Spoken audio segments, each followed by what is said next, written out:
आज तक रेडियो सुनता है सारा जहां।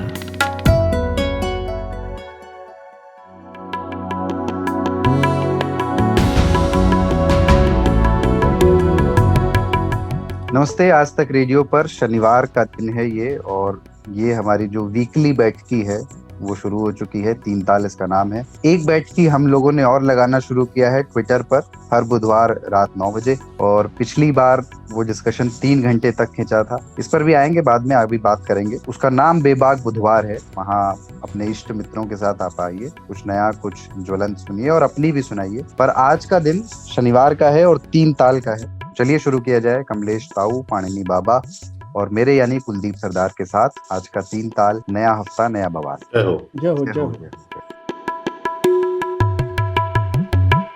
तो बाबा ताऊ, पहले तो थोड़ा जो ट्विटर वाला हमारा बेबाक बुधवार है, हर बुधवार रात 9 बजे हम डिस्कस करते हैं। पिछली बार बड़ी मजेदार चर्चा हो गई आयुर्वेद एलोपैथ पर। हाँ, काफी मजेदार रही और एकदम मुझे भारतीय सिनेमा जैसा महसूस हुआ। आखिर में एकदम क्लाइमैक्स आया जब ज्ञानदत्त पांडे जी आए। अच्छा नहीं, जब शर्मा जी आए आयुर्वेद और वाले उन्होंने जो रगड़ा लगाया, फिर उन्होंने जो जिस तरह के आविष्कारों और चीजों के चर्चा की, जिस तरह की भस्म की बात उन्होंने कही और नैनो पार्टिकल्स के बारे में बताया। आयुर्वेद के नैनो पार्टिकल्स, जली को राख कहते हैं और आग कहते हैं, बुझी को राख कहते हैं। तो अब वहां से फिर जो कौतुक क्रिया शुरू हुई वो आनंददायक थी। और जेम्स बॉन्ड जो है वो एक लाइन थी कि यहाँ तो इलाज ही नहीं है, क्या आयुर्वेद और क्या एलोपैथ। ज्ञानदत्त जी की बात। बहुत अच्छा उपसंहार उन्होंने पूरी चर्चा को दिया कि एक तो और कंफ्यूज कर दिया आपने। तो ये बड़े बड़े वैद्य और चिकित्सकों के वेद और विज्ञान के बीच में जो बहस 3 घंटे चली, उसमें जो एक अदद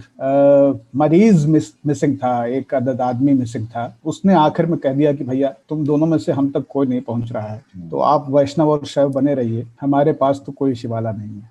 बेबाक बुधवार का कलेश ये है कि उसको रिकॉर्ड, हम लोग उसको रिकॉर्ड करके सुना पाते लोगों को, जैसे ये रिकॉर्ड करते हैं हम लोग 3 ताल लोगों के लिए, तो मजा आ जाता, क्योंकि वो एक क्षण है। इसीलिए मैं लोगों को कहूंगा कि बुधवार को रात के 9 बजे आज तक ट्विटर खोलिए, आज तक रेडियो के हैंडल पे आइए और वहां पे आपको एक रिमाइंडर मिलेगा, एक लिंक मिलेगा, उस पर क्लिक करिए और हमारे स्पेसेस से जुड़िए, क्योंकि उसको वहीं पे सुना जा सकता है।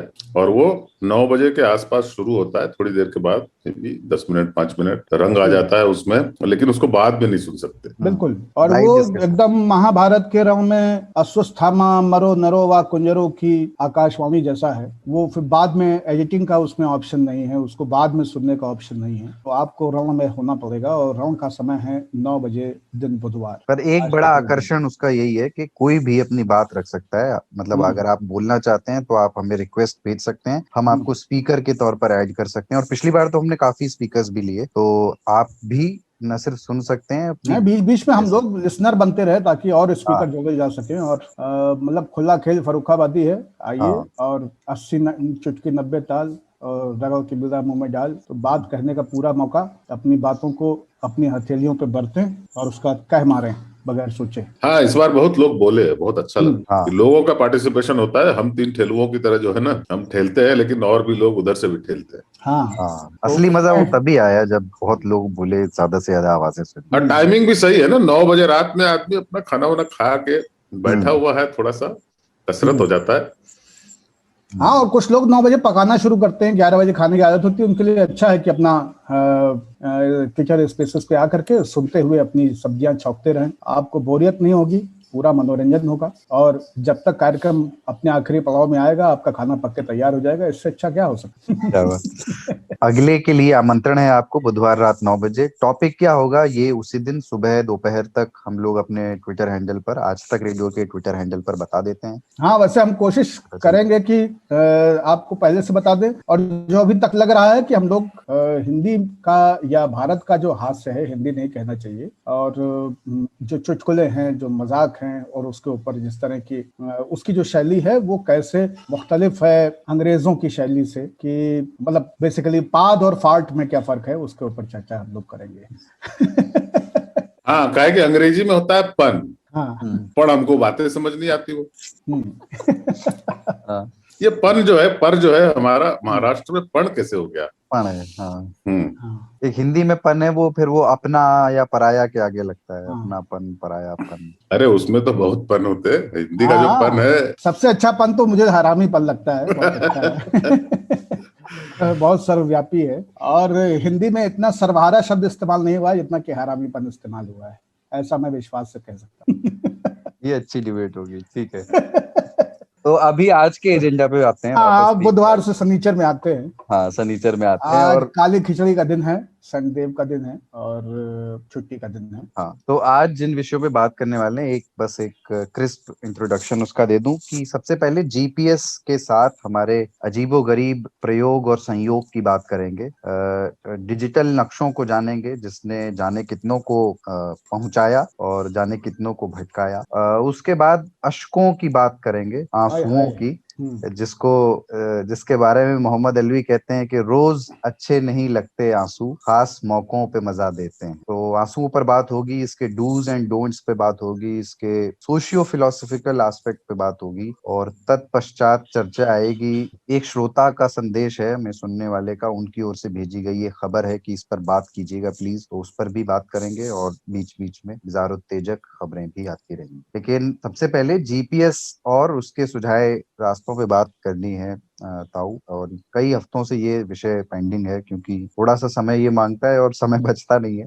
जीपीएस जिसके हम सब लाभार्थी भी हैं और भुक्तभोगी भी हैं। मैं एक एग्जांपल से शुरू करता हूं, फिर आप लोग बात को आगे बढ़ाइएगा, आप अपने अपने तजुर्बे बताइएगा। मैंने एक खबर पढ़ी कि गूगल मैप की वजह से गलत पते पर बारात लेकर के दूल्हा पहुंच गया। इंडोनेशिया की ये खबर है। एक जनाब की शादी थी और बारात जो है सेंट्रल जावा के गांव में जानी थी, लोसारी गांव। दूल्हे ने गूगल मैप का सहारा लिया और गूगल ने उसे भटका दिया और वो बारात लेकर पहुंच गया एक दूसरे गांव, जेंग कोल नाम के गांव। और मजे की बात ये थी कि इत्तेफाक से वहां भी एक शादी हो रही थी और बारात का ही इंतजार हो रहा था। तो ये जो साहब पहुंचे, इन्हीं को दूल्हा समझ लिया गया और आवभगत की गई, नाश्ता पानी कराया गया बारात को, मतलब जो भी उनका तिलक वगैरह होता होगा, पहले तोहफे आदि दिए गए। और फिर परिवार के किसी सदस्य को शंका हुई और उसने ये गड़बड़ पकड़ ली। तो बाद में बारातियों ने भी माफी मांगी कि भाई ये गूगल की गलती से ऐसा हुआ, और उसके बाद वो फिर उसी गूगल के सहारे सही गांव के लिए रवाना हुए। तो इस तरह एक गलत शादी होते होते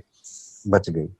बाबा, ई जौन गूगल मैपवा है, बहुत फसावे वाली चीज है, नहीं? मतलब कभी कभी वासेपुर के कट्टे जैसा लगता है कि गोली चलाना होता है, कचरा मोहल्ला में चल जाता है कलकत्ता में। आप ये समझ लें कि आप अभी खोल लें गूगल मैप, तो पता चलेगा कि कुलदीप मिश्रा की लोकेशन अभी चोपड़ा जी के घर में है। 3-4 सेकंड 5 सेकंड बाद वो लहरा के खन्ना जी के घर चली गई, है ना। अगले 15 सेकंड बाद वो सड़क के शर्मा जी के यहाँ पहुंच गई, है ना। उसके बाद में कोई मद्रासी के घर पहुंच जाएगी, कोई पंजाबी के घर पहुंच जाएगी। तो इस तरह से उसमें फुचुक होता रहता है ना। तो स्टेबल नहीं है अभी तक। तो टेबल है लेकिन स्टेबल नहीं है। पाया उसके डोलते रहते हैं। दूसरा, हम तो भैया यही बात जानी थे कि दुनिया में जब से मनई भा है तब से मैप है और अब्बा मैप है ना। और मैप में मिसहैप जो है होत रहा है ना। तो कोलंबस भैया एक मैप बनाई और वैका लेके निकले, है ना। और जाना था जापान, पहुंच गए चीन, समझ गए ना। भारत एक खोज के लिए निकले थे तो पहुंच गए अमेरिका। वही अमेरिका जहाँ दूर देश के टावर में एरोप्लेन घुस जाता है। उस पर बात करना। अमेरिका भी बहुत भटकता है, इधर उधर चला जाता है। तो वो भटक के अमेरिका पहुंच गए बेचारे और निकले रहे भारत एक खोजे के लिए। तो बाद में जो है जवाहरलाल नेहरू ने भारत को खोजा और श्याम बनेगल ने उसको पर्दे पे बताया कि हाँ भारत एक खोज ऐसे हुई। तो ये जो संकट है ना, ये कोलंबस और मैगलन के टाइम से चला आ रहा है। मैगलन मैप लेके चले थे चर्च का। चर्च ने कहा था कि तश्तरी के माफिक चपटी है ये धरती, और बेचारे वो चपटी धरती किनारा खोजे निकले कि आज हम क्षितिज तक पहुंच के रहब। और क्षितिज का खोजत जो है गोल चक्कर काट के आए गए वापस। तो तब समझ में आया कि नहीं, धरती साला गोल है मामला। ये तो खैर बुद्धि ही गोल नहीं थी, धरती भी गोल थी। ये उस दिन से स्थापित हुआ। और वो संकट तब से लेके मैगलन और गलीलियो और ये कोलंबस के समय से जो संकट है, ये संकट अभी तक बना हुआ है। और अभी भी आप देख लीजिए कि लोग मैप लेकर निकलते हैं और सिगरा का मैप डालते हैं, मच्छोदरी पहुंच जाते हैं। बनारस में तो गलियों में मैप जीपीएस का काम नहीं कर सकता है। वहाँ तो मैंने सुना आवाज आ हाँ, रही है, मैप बोल देता है आप मैम। मैप से पूछेंगे कि हमको खोआ वाली गली जाना है, कचौड़ी गली जाना है, वो सुनारन वाली गली में भेज देता है। तो विश्वनाथ जी का मंदिर आपको दिखाएगा कि ये 4 फरलांग पे है आपके पास से, और 4 फरलांग पे जब आप पहुंचेंगे तो पता चलेगा कि इधर से तो प्रवेश नहीं है, इधर से तो एंट्री ही नहीं है। तो यही स्थिति कई बार दिल्ली 6 में होती है। लोग साड़ी की दुकान कचरे खोजते हैं जीपीएस के माध्यम से, लेकिन पहुंच नहीं पाते हैं। आखिर में श्रुति ज्ञान के आधार पे ही जो है व्यक्ति मनुष्य ही अपने मनुष्य के काम आता है। मनुष्य ही मनुष्य के, आदमी हूँ, आदमी से प्यार करता हूँ, और ये काम मैं बार बार करता हूँ, है ना।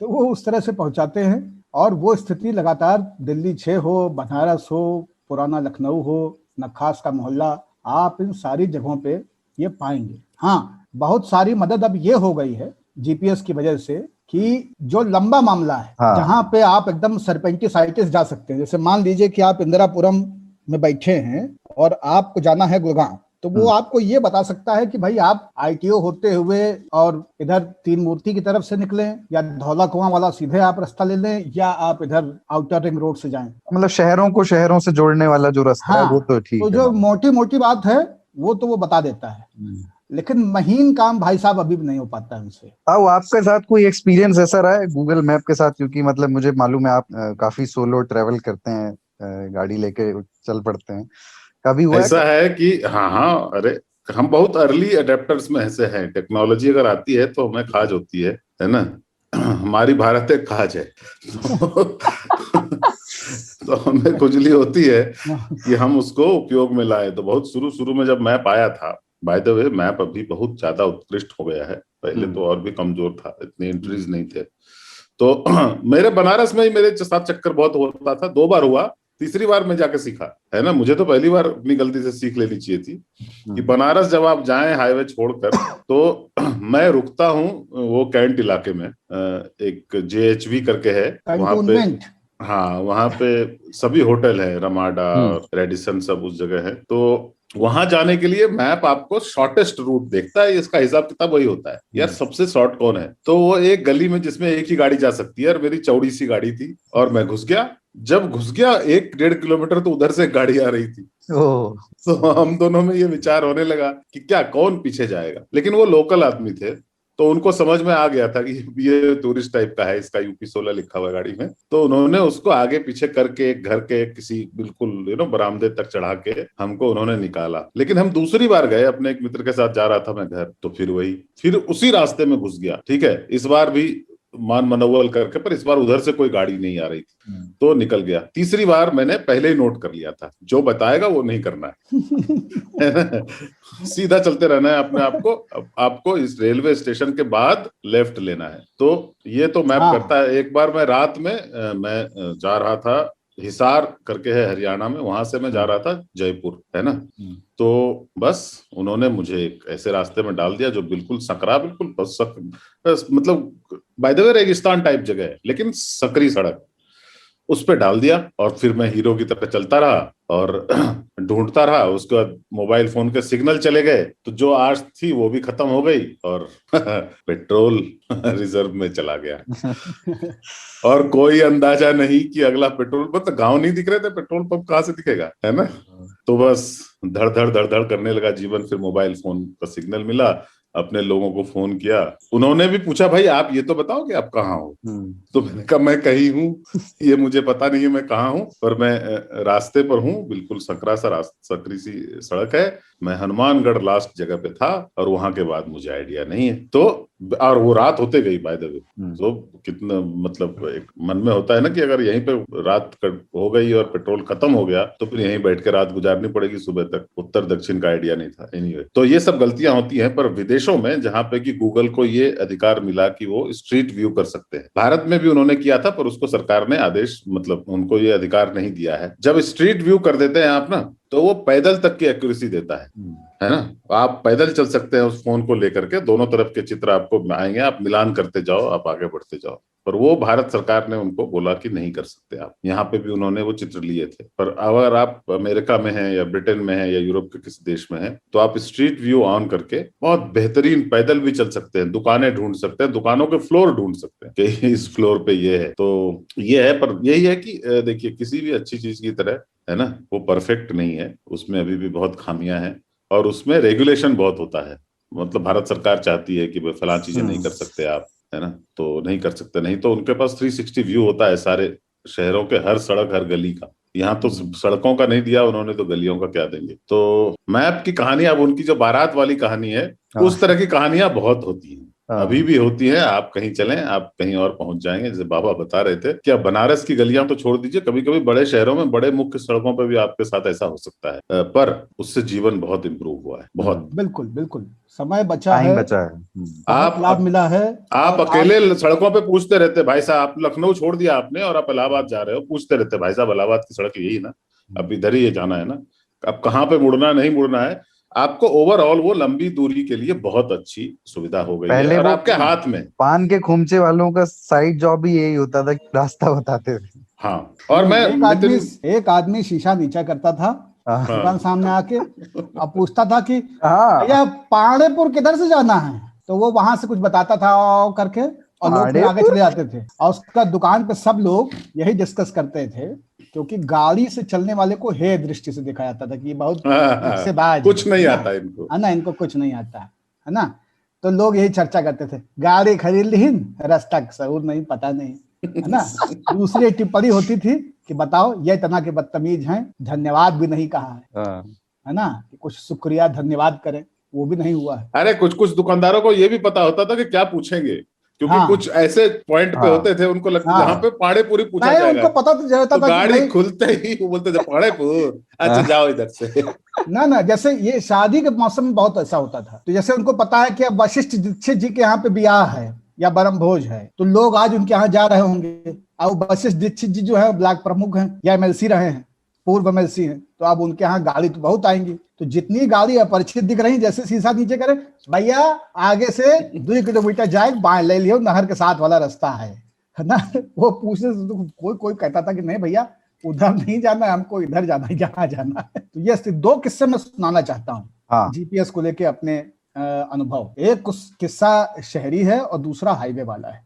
तो कैसे एक बार नुकसान हुआ है और एक बार फायदा है ना। तो विज्ञान वरदान या अभिशाप का निबंध मेरा पूरा हो जाएगा जीपीएस पे, है ना।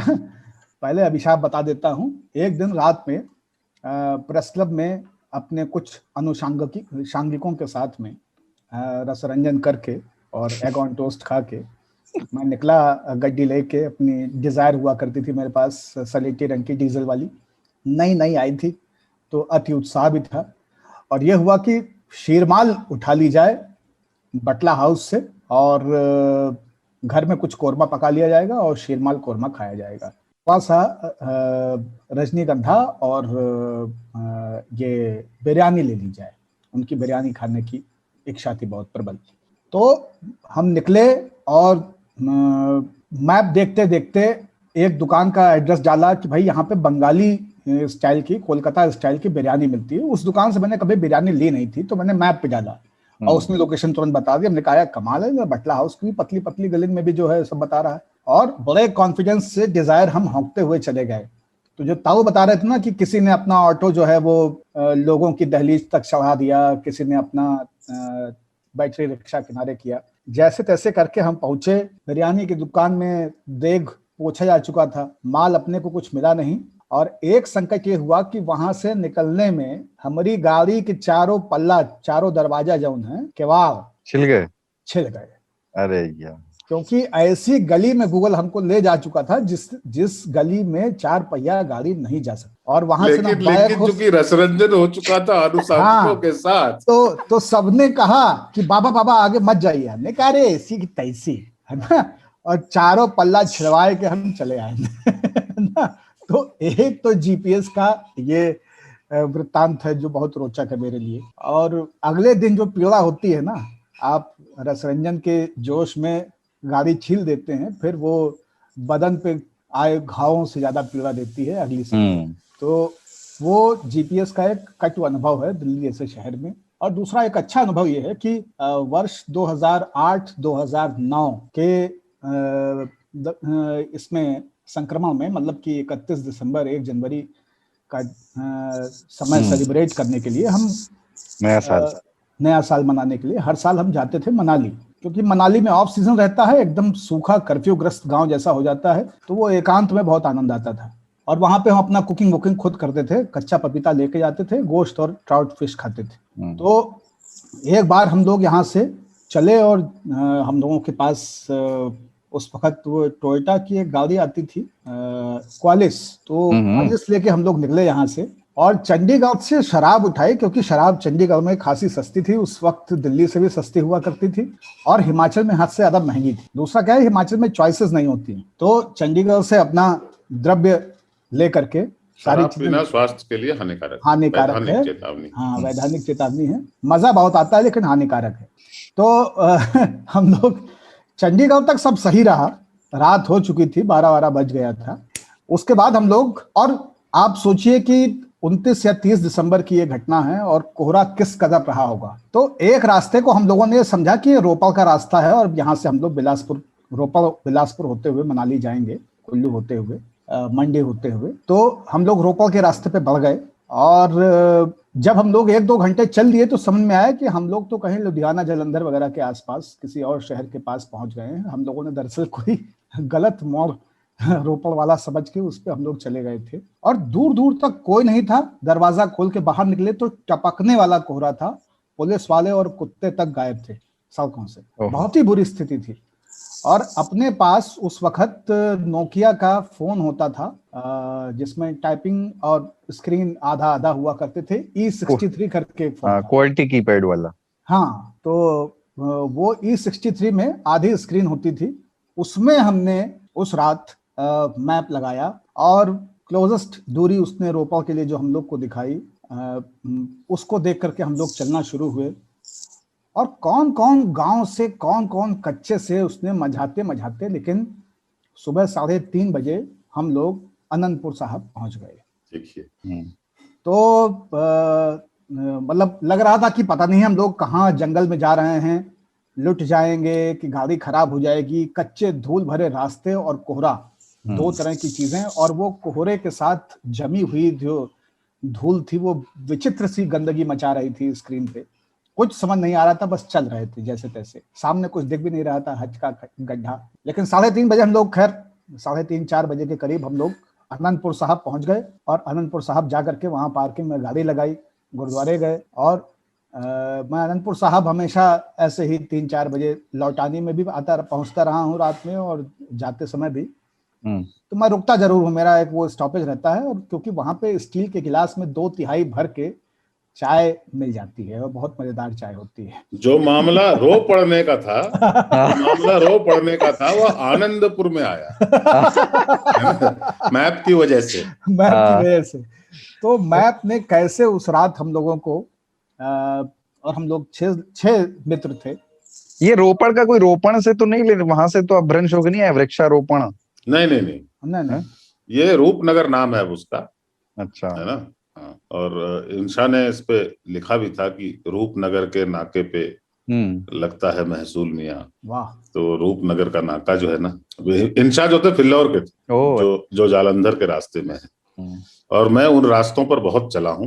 मैप के उद्भव के टाइम में E63 का मैप लगाकर भी मैं चला हूँ बंगाल पंजाब के विभिन्न गांवों में जाने के दौरान। तो मैप जो है वो बहुत लाभदायक है। आदमी जो अब तो गांव तक है, आपको मैप का उपयोग करना चाहिए, पर क्या है, नक्शेबाजी मत करिए।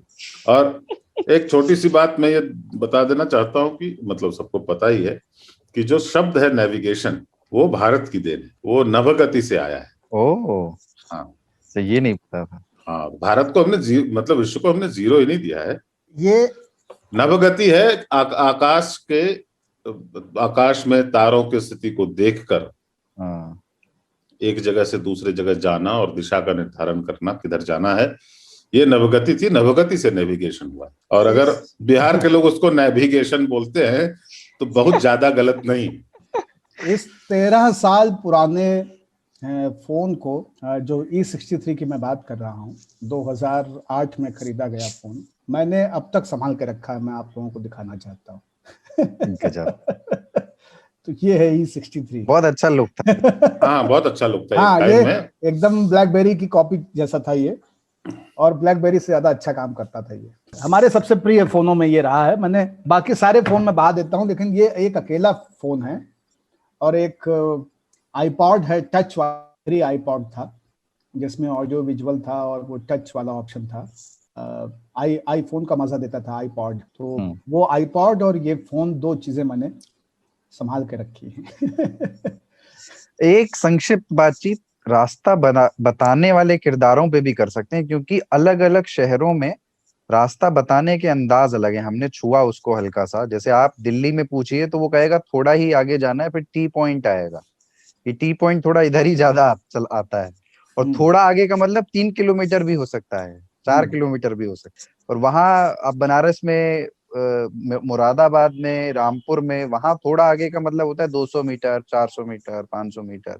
पहाड़ों पे बहुत संकट है सबसे बड़ा। जिस गांव को वो बताते हैं कि बस थोड़ा आगे है, अगर आप ट्रैकिंग कर रहे हो ना तो सुबह के चले शाम को पहुंचते हैं उस थोड़ा आगे में। तो और मैं इसको खूब भुगता हूँ। तो अच्छी बात ये होती थी कि ट्रैकिंग में हमेशा ओल्डमंक की एक बोतल बैग में रखता था। शराब पीना स्वास्थ्य के लिए हानिकारक है, लेकिन ईंधन का काम करती है। हाँ, तो तो पहाड़ों में ये बहुत बड़ा संकट है कि बस ये इसको पार करते ही, इस वाली पहाड़ी को पार करते ही है। लेकिन इस वाली पहाड़ी को पार करना जो है ना, वो दुनिया की सबसे दुर्लभ चीजों में से एक हो जाता है। ये हमारे गांव में भी बहुत होता है कि गांव में, जैसे मैं जिस एरिया से आता हूँ वहां पे ना थोड़ा जंगल है, थोड़े पहाड़ है, थोड़ी पहाड़ियां हैं, छोटी छोटी टीले बहुत सारे हैं। तो लोगों को पूछो कि भाई वहां गेड़ा टिकर जाना है, और तो इतना दूर कहाँ है, बस ये तो नदी देखो, नदी पार करिए, बस पहुंच जाइएगा आप चलो तो फिर पता चलता है आपको कितनी दूर है। तो और कुछ लोग उल्टे भी होते हैं, उनको पूछ दो तो वो आपका हौसला ही गिरा देगी। अरे कहाँ आ गए आप, इधर थोड़े आना था, अरे महाराज गलत आ गए भैया, बहुत गलत आ गए यार, आपको तो वहीं मुड़ जाना था, आप तो बहुत आप चलो आप नहीं। और वापस जाना। इसमें सबसे विचित्र लोग वो होते हैं जो दिशा ज्ञान के अनुसार मैप बताते हैं, जबकि आपको पता नहीं होता है कि आप, अब रात में आपको क्या पता कि यहाँ पे उत्तर किधर है और दक्षिण किधर है। और कई बार सूरज सर पे होता तो समझ नहीं आता है कि किधर से ऊपर आया है। लेकिन कुछ लोग कहते हैं कि अरे यह कहती आएगा दक्षिण में है, तो मियाँ से ऐसा करो उत्तर चले जाओ, उत्तर में है ना। तो इस तरह के बहुत सारे लोग हैं जो दिशा के अनुसार जो है, क्योंकि वो ऐसे ही सुनते जानते आए। लेकिन सबसे ज्यादा सम्मान मैं उनका करता हूँ जो किसी को रास्ता बताने में इतना इन्वॉल्व महसूस करते हैं, इतना प्रसन्न होके, जो गुटखा थूक देते हैं, बीड़ी बुझा देते हैं, फिर आपको रास्ता बताते हैं। वो लोग सबसे सम्मानित हैं। और वो जो पॉइंटर के साथ बताते हैं कि यहाँ से जाओगे मंदिर मिलेगी लाल वाली, वहां पे नहीं मुड़ना है ना। आप वहां से आगे जाओगे, फिर आएगा बरगद का पेड़, वहां से बाएं एक रास्ता जा रहा होगा, बाएं वाले में आपको नहीं जाना, आपको सीधे चलते जाना है। आप देखिएगा एक सैमसंग का शोरूम आएगा बड़ा सा, वहां पे रास्ता जो है एक राइट में होगा, आपको राइट में नहीं घुसना। आप आगे जाइए, सैमसंग के ठीक बाद एक बाएं रास्ता मुड़ेगा, वहां जैसे ही मुड़ेगा आपको मस्जिद दिखेगी, है ना। मस्जिद को की तरफ मत जाना, आप सीधे चले जाना। तो वो ये इंश्योर करते हैं कि आदमी बीच में कहीं कोई गलती ना करे। मतलब ये भी बताते हैं कि किधर नहीं जाना है। हाँ, लक्ष्य से पथभ्रष्ट ना हो, इसकी चिंता उन्हें ज्यादा रहती है। आप लक्ष्य तक पहुंचे हैं, लेकिन उसके पहले जितने विकार, जितनी मायाएं, जितने तरह के भटकाव आ सकते हैं, उनसे कैसे आपको बचाए रखा जाए, ये बहुत महत्वपूर्ण है। और ये मैं सच में श्रद्धा से नत हो जाता हूं ऐसे लोगों के लिए जो बीड़ी बुझा करके या तुरंत जमाया हुआ पान थूक करके, गुटखा थूक करके, चाय को छोड़ करके अपनी टेबल पे ना, या आमलेट या अपनी पकौड़ी छोड़ करके अखबार पे रखी हुई, और आपकी तरह हाँ भैया कहाँ जाइयो, हाँ ऐसा करो, आप यह कहती से न जाओ, आप आए गए गलत, आप चले जाओ 500 मीटर पीछे। काहे से बताइए, यह रास्ता जाऊँ बहुत खराब है भैया, आपके गाड़ी में मत जाए, न कमांडर हो तो चली जात, बोला ई गाड़ी न जाई, तो आप लौट जाओ पीछे वापिस।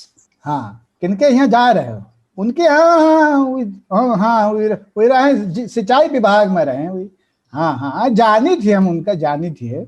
आप 500 मीटर पीछे चले जाओ और जब शिवाला वह से आपका जो है सीधे रास्ता पकड़ ले दाएं कहती। तो इस तरह से मतलब इतना मुतमईन होके और वो कॉन्फिडेंस आपको दिलाते हैं कि भाई आप जहां जा रहे हो मैं जानता हूं, इसलिए आपको चिंता करने की जरूरत नहीं है। तो जो मैं बता रहा हूं उस पर आप आंख मूंद के एकदम विश्वास करके जा सकते हैं। इतनी देर में उनकी चाय भंड हो जाएगी, बीड़ी उनकी खत्म हो जाएगी, है ना, चिलम उनकी ठंडी हो जाएगी, पान उनका तबाह हो जाएगा। लेकिन उन्होंने एक पुण्य का काम किया। अच्छा, वो ऐसा नहीं कि रास्ता बता के भूल जाते हैं। जिनके घर वो गए थे जल निगम वाले के यहाँ, वो जब मिलेंगे उनको हफ्ता 10 दिन बाद बजरिया में, है ना, हाँ भैया वैद्यनाथ बुद्ध के कौनो आप यहाँ आए रहे? हाँ, रास्ता हमसे पूछते रहे, फिर हम उनका बतावा। हम कहा चलो हम तुमका छोड़ आए, फिर लेकिन मुला उनके गाड़ी में जगह नहीं रही, मना ही रहे अच्छा, है ना।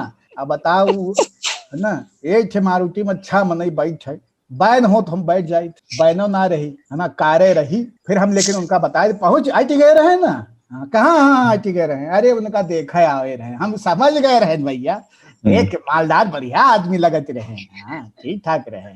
एक होते हैं वो जो मजे लेते हैं। इसका एक जो अपना यूपी का वो राजू श्रीवास्तव है, वो बहुत अच्छा करता भी था। एक मजे लेने वाले होते हैं। आपके भैया शिवरामपुर जाना है, अच्छा शिवरामपुर जाना है, कौन काम से? अरे भाई इनसे मिलना, तो जाओ, तो रोका कौन है? एक वो, दूसरा ये, अच्छा रामावतार सिंह क्या जा रहे हो? अच्छा रामावतार, ये रामावतार वो जो स्कूल में टीचर है, हाँ, पलट के 2-4 और लोगों से पूछने लगते हैं। हाँ, रामावतार वो है ना, वे वाले हाँ। हाँ, पूरा करने के बाद हम कभी गए नहीं उनके यहाँ, हमको पता नहीं है, किसी और से पूछ लीजिए। 5 मिनट उसको रोक, वही ना जिनकी बिटिया बॉम्बे चली गई थी। हाँ हाँ, वो वाली बात मैं कह रहा हूँ कि कई बार ऐसा बेइज्जत कर देते हैं, सत्यानाश काट के भेजते हैं। लेकिन ये है कि भाषा के कई बार इतने खूबसूरत मेटाफर देखने को मिलते हैं। मुझे याद है 17 यूपी चुनाव कवर करने हम लोग निकले थे, तो किसी से पूछा था, मैंने कहा ये रास्ता ठीक तो है, मतलब गाड़ी जाने के लिहाज से? तो उसने कहा भाई साहब आपके पेट का पानी नहीं हिलेगा, इतना बढ़िया रास्ता है। तो ये है, ये भी एक मजा है। अच्छा, ये थोड़ा सा अब इसको किस्सों से और आगे ले जाते हुए इस बातचीत को, कि नक्शों का इतिहास तो वैसे बहुत पुराना है। मतलब 2300 ईसा पूर्व में बेबीलोन साम्राज्य में मिट्टी से नक्शा बनाया गया था, ऐसा दावा है। पहले जब तक नक्शे के आप किसी और व्यापक उस पे और गंभीर उस पे जाएं, वैसे उसके पहले मैं एक नक्शा आपको और ध्यान दिला दूं जो लोग प्रचलन में है, वो है नैन नक्श वाला, है ना। और दूसरा नक्शा जो है वो एटीट्यूड वाला कि अरे बड़े नक्शेबाज हैं, अरे उनकी तो बात ही न करो, है ना, ऐसा नक्शेबाजी सब घुस जाइए उनकी, है ना। अब आए देव आ रहा है, अब रिजल्ट आ रहा है, काउंटिंग 31 तारीख का हुई रही, 2 तारीख का हुई रही, सब नक्शेबाजी घुस जाइए उनकी। जब गमछा जा रहे रात दूत ये टहरा करा थी, सब नक्शेबाजी धरी रह जाएगी। तो ये 2 नक्शे भी हैं, है ना, कि नैन नक्श कुछ नहीं, हीरोइन अपने आप को समझा थी। मतलब नक्शों ने, बहुत लोग ये कहते हैं कि बहुत सुविधा पैदा की, पर नक्शों के अपने लिमिटेशंस हैं। और एक थोड़ा नॉस्टैल्जिया दिखता है कि यार वो, एक तो खजानों के रेफरेंस में बहुत नक्शों का हमने किस्सों, कहानियों, फिल्मों में देखा है, बचपन की कहानियों में। एक नॉस्टैल्जिया दिखता है कि अभी भी बहुत सारे लोग छपा हुआ नक्शा लेकर के घूमना पसंद करते हैं, खास तौर से जब उन्हें पैदल घूमना हो कहीं किसी शहर में। मैं स्कॉटलैंड में ग्लासगो में एक ऐसे ही बेल्जियम की एक महिला से मेरी दोस्ती हुई, जो उनके पति 2 महीने की छुट्टी पर अमेरिका चले गए थे काम से। तो वो स्कॉटलैंड घूमने आ गई थी, फिजिकल नक्शा हाथ में लेकर के और झोले में एक सैंडविच रख करके, और वो ऐसा पूरा शहर 14, 15, 20 किलोमीटर दिन में पैदल चलती थी वही नक्शा देखते हुए। और वो गूगल का इस्तेमाल नहीं करती थी, फोन वोन नहीं देखती। मुझे अच्छा लगा। लेकिन मतलब क्या ये मतलब ये नॉस्टैल्जिया ही है? आप लोगों को ये नॉस्टैल्जिया प्रभावित करता है, या टेक्नोलॉजी को खारिज करने के लिए भी? टेक्नोलॉजी की भी तो उपयोगिताएं ही हैं, तो मतलब बनाम करके देखें इसको, या कभी कभी के लिए ठीक है? हम और ताऊ 2 शहरों में एक साथ गए हैं। एक गौल हम लोग गए हुए थे श्रीलंका में, और वहां पे ऑर्गेनिक मसाले हम लोग खोज रहे थे, क्योंकि श्रीलंका के मसाले बहुत मशहूर हैं। तो उसमें हम लोग नक्शे का इस्तेमाल वहां पे कर रहे थे, लेकिन वो जीपीएस वाला था। लेकिन उसके बाद हम लोग जब वियना गए, तो हम लोगों ने जो सिम लिया उसमें सिस्टम सही हुआ नहीं। हम लोग भारत से ही सिम खरीद के चले गए थे, और वो वहां पे कनेक्टिविटी हम लोग उसमें डेटा कनेक्शन नहीं मिला, झूठ हो गया। हाँ, तो उसने खेल कर दिया, हम लोग से 2-2 हजार रुपए ठगा गए हम लोग। नया सिम के चक्कर में हम लोग पड़े नहीं कि नहीं ठीक हो जाएगा ठीक हो जाएगा, और 3 दिन हम लोग को रहना था। तो मैं शहर का नक्शा लेकर के और उस फिजिकल नक्शे और मेट्रो के नक्शे और बस के नक्शे के बेसिस पे वियना के सारे म्यूजियम्स, सारी मशहूर आर्ट गैलरीज घूमा, सब जगह पे गया और उसी फिजिकल नक्शे से गया। बाय द वे अभी तक वो नक्शे मेरे पास रखे हुए हैं और मैं उनमें मैं रेखांकित करता चलता था कि ये यहाँ पे है, ये ऐसे है। और उन नक्शों से चलने में सबसे बड़ी सुविधा ये हुई कि एक फिजिकल प्रूफ है जो कहीं पे डामाडोल नहीं होना है, उसकी डेटा डिपेंडेंसी नहीं है। और हम लोग उस पीढ़ी के नहीं हैं जो अभी भी बहुत कॉन्फिडेंट हो जाएं। जो नई जनरेशन है वो पूरी तरह से कॉन्फिडेंट है, लेकिन हम थोड़ा सा लेसर कॉन्फिडेंट वाले में है कि एक फिजिकल कॉपी हो तो यकीन रहता है कि नहीं अपने हाथ में है। अभी फोन की बैटरी खत्म हो जाएगी या डेटा बंद हो जाएगा, कनेक्टिविटी आना बंद हो जाएगी, फिर भी अपने पास रास्ता अपने को पता है। तो उसका बहुत लाभ मिला और कई सारी चीजों को नेविगेट करने में फिजिकल नक्शे में बहुत सुविधा से हम उसका इस्तेमाल करते रहे। हालांकि वो उतना सुविधाजनक नहीं होता है जितना कि थोड़ा दिमाग लगाना पड़ता है। दिमाग लगाना पड़ता है, क्योंकि नक्शे को बनाना जितना ट्रिकी है भैया, नक्शे को समझना भी उतना ही ट्रिकी काम है। वो ट्रिप लेकिन एडवेंचरस होती है अगर आप फिजिकल नक्शा लेके फिजिकल मैप के साथ में, और वो मैं उन नक्शों को संभाल के रखे हुए हूँ। तो मैं सुना देता हूँ वहीं की एक कहानी। क्या हुआ कि मेरे पास, मेरा भी फोन में वो चल नहीं रहा था डेटा, और मैं यूं ही घूम रहा था बिना नक्शे के। तो मैंने देखा, मैं जब निकला अपने होटल से, सामने की सड़क पे लिखा हुआ था आयनबान, EINBAHN। तो मैंने कहा, और ऐसे रोड, तो मैंने कहा चलो ये आयनबान है, इसका रोड है, तो अब मैं ध्यान करके रखूंगा कि इस रोड पे वापस आ जाऊं तो फिर अपन चले जाएंगे होटल। तो मैं बहुत मतलब 10-15 किलोमीटर चलता रहा, तो बहुत जगहों पे मुझे एरो के साथ ऐसे लिखा मिला आयनबान। तो मैंने कहा ग्रेट, ये मतलब मेरे कंट्रोल में ही है सब कुछ, है ना। तो मैं चलता रहा, बहुत देर के बाद जब मैं वापस आ रहा था तो मुझे वो जिधर जिधर बोलता था आयनबान, मैं उधर चला जाता था। चलता गया, मैं पहुंच ही नहीं पाऊं, है ना। मैं बड़े संकट में, यार ये तो बहुत ही अजीब हो गया। अच्छा, लोग जर्मन बोलने वाले ज्यादातर।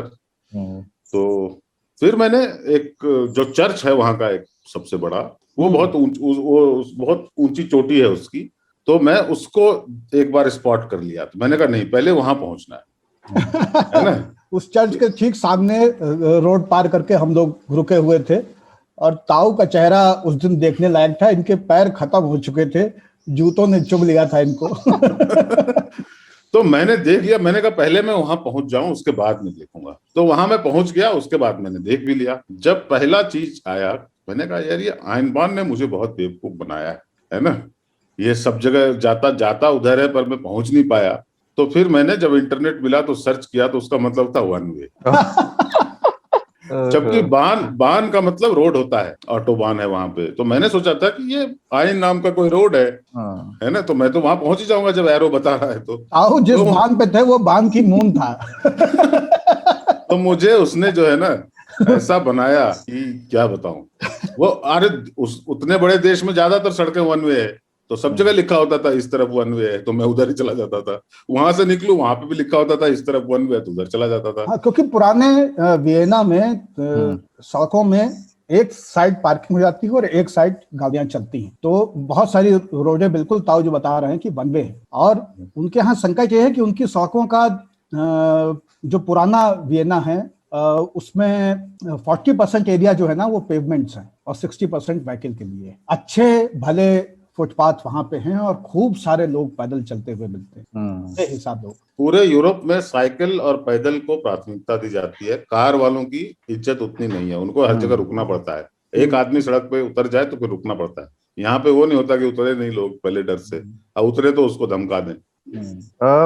एक बात इस पे करना चाहते हैं, जैसे वो एक, मुझे कवि का नाम अभी याद नहीं है, पर एक कविता का हिस्सा है कि पहुंच ही जाती है मिलने घूमती जिसे वो चाहती है, नदी के सामने नक्शा कहाँ है। मुझे याद है एक बार बाबा शायद आपने ही कहा था अपने ही 3 ताल में कि भटकने की उपयोगिता पर बात हुई थी कि बिना भटके कोई काम की जगह नहीं पहुंच पाता। बुद्ध भटके वर्षों तक बिल्कुल। राम जंगलों में भटके 14 वर्षों तक, कृष्ण गायों के पीछे भटके तो वहीं पहुंचे। तो ये भटकना कितना जरूरी है और इसकी उपयोगिता क्या है? क्या हाँ, रास्ता भटकना मालूम होने से हम रास्ते पे बंद भी तो जाते हैं, बहुत कुछ बिल्कुल। देखने और से छूट जाता है। इसलिए बहुत सारे लोगों के साथ में अब जो आज का समय है उसमें संकट ये है कि लोग रास्ता देखने के बजाय, और रास्ता देखने का मतलब होता है कि शिवालय, दरख्त और इमारतें, इनको, इंस्टीट्यूशंस, इन सबको आप आइडेंटिफाई करते चलते हैं। तो वो देखने के बजाय लोग मैप देखते रहते हैं और सामने देखते रहते हैं। तो लोग अब देखते हैं ट्रैफिक, और लोग अब देखते हैं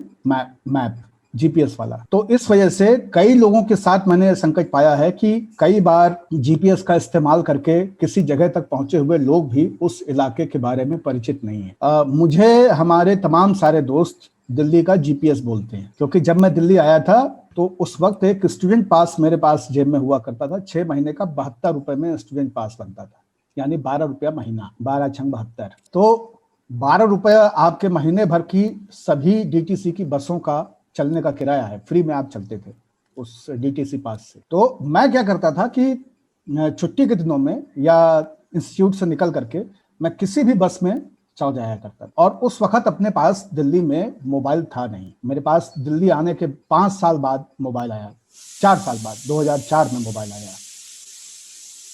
तो और खड़े हैं या सीट मिल गई है तो बाहर देखते हुए, इलाकों को जानते हुए, फिर कहीं ऐसे ही उतर गए, वहां पे थोड़ी देर घूमे टहले, फिर वहां से दूसरी बस ले ली। मुद्रिका अपनी प्रिय बस थी और कई सारी बसों में चढ़ते उतरते रहते थे। उसकी वजह से क्या है कि दिल्ली के कई सारे इलाके अपने को पता है। जहां पे आज तक किसी काम से जाना नहीं हुआ, वहां वो इलाके भी पता है। जो नाम हमको विचित्र लगते थे वहां जरूर जाता था। जैसे बुराड़ी जरूर गया, फिर समझ में आया कि ये तो एक रेगिस्तान जैसी जगह है जहाँ पे एक बाबा का बहुत बड़ा शामियाना है, खत्म नहीं होता है, दिखता नहीं है वो शामियाना, लेकिन वो उनकी चौहद्दी है। तो निरंकारी बाबा का वो बहुत बड़ा केंद्र था। फिर ऐसा ही एक नाम था कापस हेरा, ऐसे ही नामों में था नजफगढ़, बिजवासन। हाँ, तो ये सारे के नाम सारे के सारे, शालीमार बाग है ना। तो ये सब के सब जो है ना बहुत उत्साहित करते थे, और इसलिए मैं इनकी बसों में चल जाया करता था। इसके अलावा अपनी दैनिक इस्तेमाल की बसें तो मैं बता चुका हूँ पिछले पॉडकास्टों में, नदी रेस्टे, पुदी रेस्टे, है ना। तो इस तरह से हुआ क्या कि बहुत सारी चीजों को मैं देख जान पाया, सीख समझ पाया, और बहुत सारे इंस्टीट्यूशन समझ में आए, बहुत सारे बाजार समझ में आए, इस तरह से घूमते रहने की वजह से। तो इन जीपीएस पे निर्भरता नहीं होने का ये लाभ था। और इसी वजह से अब क्या है कि आप जब अपने फोन में देखते हैं तो पहले घरों की डायरेक्टरी में कुछ 50 से 100 नाम होते थे। घरों में लैंडलाइन होता था और एक डायरी होती थी जिसमें अल्फाबेटिक मैनर में लिखने की गुंजाइश होती थी, और कुछ महीनों तक वो अल्फाबेट की ईमानदारी निभाई जाती थी, लेकिन धीरे धीरे लोग उसमें कहीं आखिरी के पन्ने मिसलेनियस होते थे उसमें। क्योंकि जेड वेड से कोई होता नहीं था, एक्स से कोई होता नहीं था, तो वो मिसलेनियस होता था। तो उसमें लिखा रहता था मौर्य जी है ना, या एसडीएम साहेब, इस तरह से लिखा होता था और वो वहां पर दर्ज कर दिए जाते थे। तो लेकिन अब आप देखिए, जैसे मैं अपनी फोन बुक देखता हूँ तो 3,500 फोन नंबर उसमें सेव है। बात किसी से नहीं होती, पहले बहुत ज्यादा बातें होती थी फोन पे, अब बात कम होती है, लेकिन 3,500 नंबर हैं, और उनमें से सारे के सारे नंबर आपने नाम से सेव किए हुए, नंबर याद नहीं किसी का। तो हाँ, तो जब आप मैनुअली नंबर डायल करते थे तो आपको कई सारे जरूरी नंबर याद रहते थे।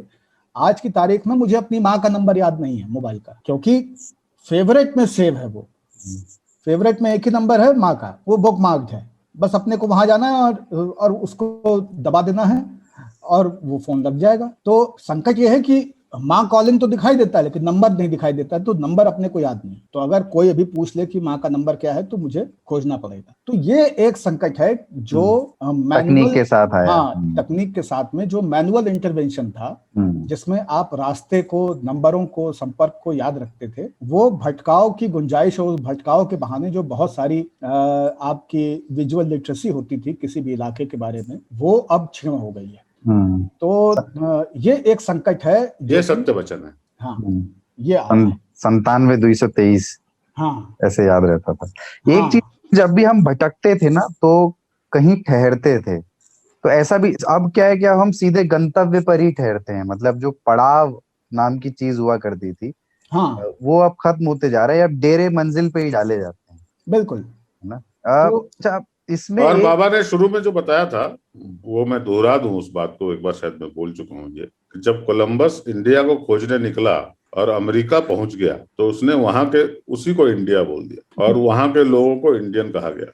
हम्म, वो आज तक इंडियन कहे जाते, इसको कहते हैं अंग्रेज, व्हाइट लोग। करेक्ट नहीं करेंगे, हाँ हम गलती से आ गए, तुमको गलती से इंडियन बोला, लेकिन हम बोल दिया है तो तुम इंडियन ही रहोगे। तुमको टैगोर बना दिया है तो बना दिया है। जब बाद में इंडिया मिल गया तब भी इसको करेक्ट नहीं किया गया, उनको अभी भी रेड इंडियन बोलते हैं। और वहां पे जो वेस्ट इंडियन बोलते हैं, जो वेस्ट इंडीज में रहते हैं, उनको वेस्ट इंडीज भी इसलिए बोला जाता है, पहले तो उनको इंडीज ही बोलते थे, कि जब असली इंडिया मिल गया तो उन्होंने कहा चला ये मिल गया, ये तो पूरब में है, तो चलो इसका नाम वेस्ट इंडीज रख देते हैं। उनको वेस्ट इंडियन बोलते हैं, लेकिन अपने आप को करेक्ट नहीं करते।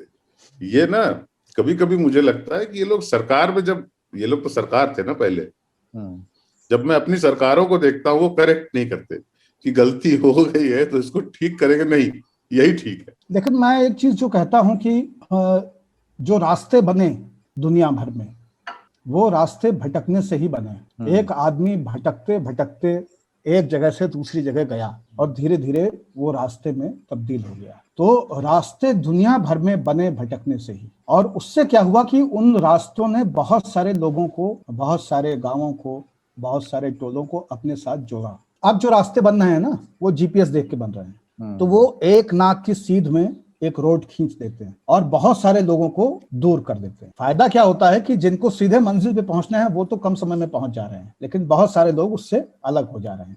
नदियां अगर रास्ता नहीं भटकती, आप सोचिए कि गंगा से नाक की सीध में समंदर तक जाने का फैसला अगर गंगा ले लेती हिमालय से निकल करके, तो कितने सारे भूभाग असंचित रह जाते और कितनी बड़ी आबादी का पोषण जो है बिल्कुल वो उससे वंचित रह जाता है। अरे नदियों से रोजगार आया है वो सांप की तरह। और दुनिया में मैं यही कहता हूं सबसे कि धरती, नदी, सूर्य, अगर कहीं कोई भगवान जैसी चीज हो सकती है तो यही, क्योंकि इन्होंने मानव सभ्यता को और उसके पहले की भी जीव सभ्यताओं को पता नहीं कब से पाल पोस के जिंदा रखा है। और सभ्यताएं विकसित हमेशा नदियों के किनारे ही होती हुई हैं। हाँ, दो नदियों के बीच में अगर बहुत एक्सपेंस होता था, बहुत जमीन होती तो उसमें लोग बसते नहीं थे, लोग बसते थे नदियों के किनारे ही। सड़क भी अगर सांप की तरह घूम घूम के चलती थी, उसका कारण था कि वो आबादी चलती थी। बिल्कुल, क्योंकि पड़ाव चाहिए होते थे, रहने को ठिकाना चाहिए होता था, पैदल चलते थे लोग। मैं तो उन लोगों के बारे में सोचता हूँ, जैसे कि भारत से बहुत सारे लोग चल करके किस तरह क्यों चले थे, उन प्राकृतिक कारणों का अभी तक कुछ पता नहीं चल पाया है। कि वो ऑस्ट्रेलिया में जो लोग जिनको एबोरिजिन्स बोलते हैं वो संभवतः भारतीय मूल के हैं, है ना।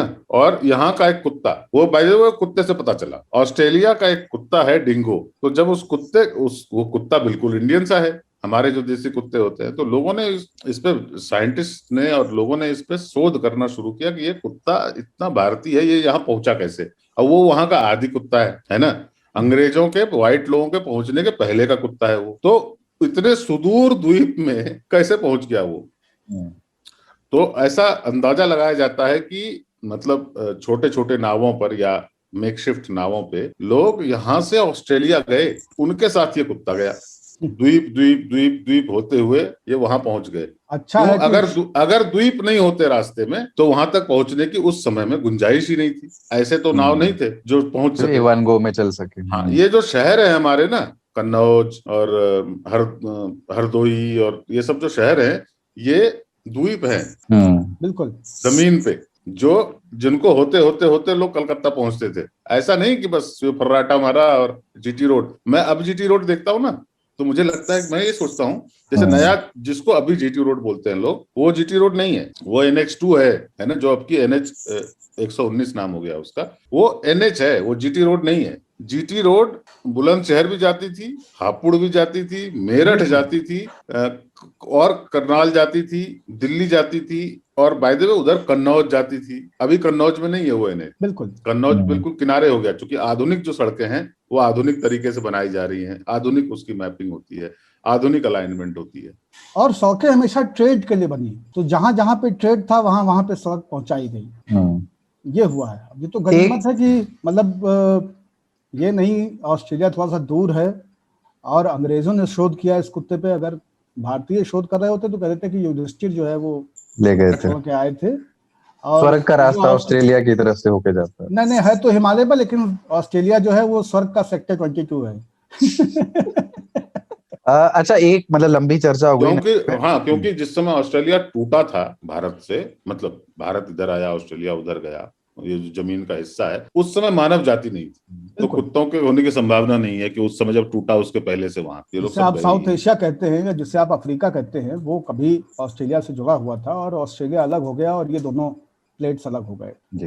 एक आखिरी इसका हिस्सा और है जिसपे एक संक्षिप्त बातचीत, एक एक कमेंट आप लोगों का लेना है, और वो जरूरी है इसलिए, भले ही थोड़ी लंबी चर्चा हो गई। वो ये कि एक नक्शों का राजनीतिक अर्थ भी है। हम लोग बचपन में पढ़ते थे ना कि दो तरह के मैप्स होते हैं, physical map and political map. Political map में राज्यों की सीमाएं दिखती थी और फिजिकल मैप में सीमा नहीं। मतलब वो हम लोग बाद में कहने लगे कि जब चक दे फिल्म आई कि वो वाले जो नक्शे थे वो चक दे का ब्रांड एम्बेसडर थे, क्योंकि मुझे राज्यों के नाम न सुनाई पड़ते हैं न दिखाई पड़ते हैं, सिर्फ बाहर का नक्शा था उसमें।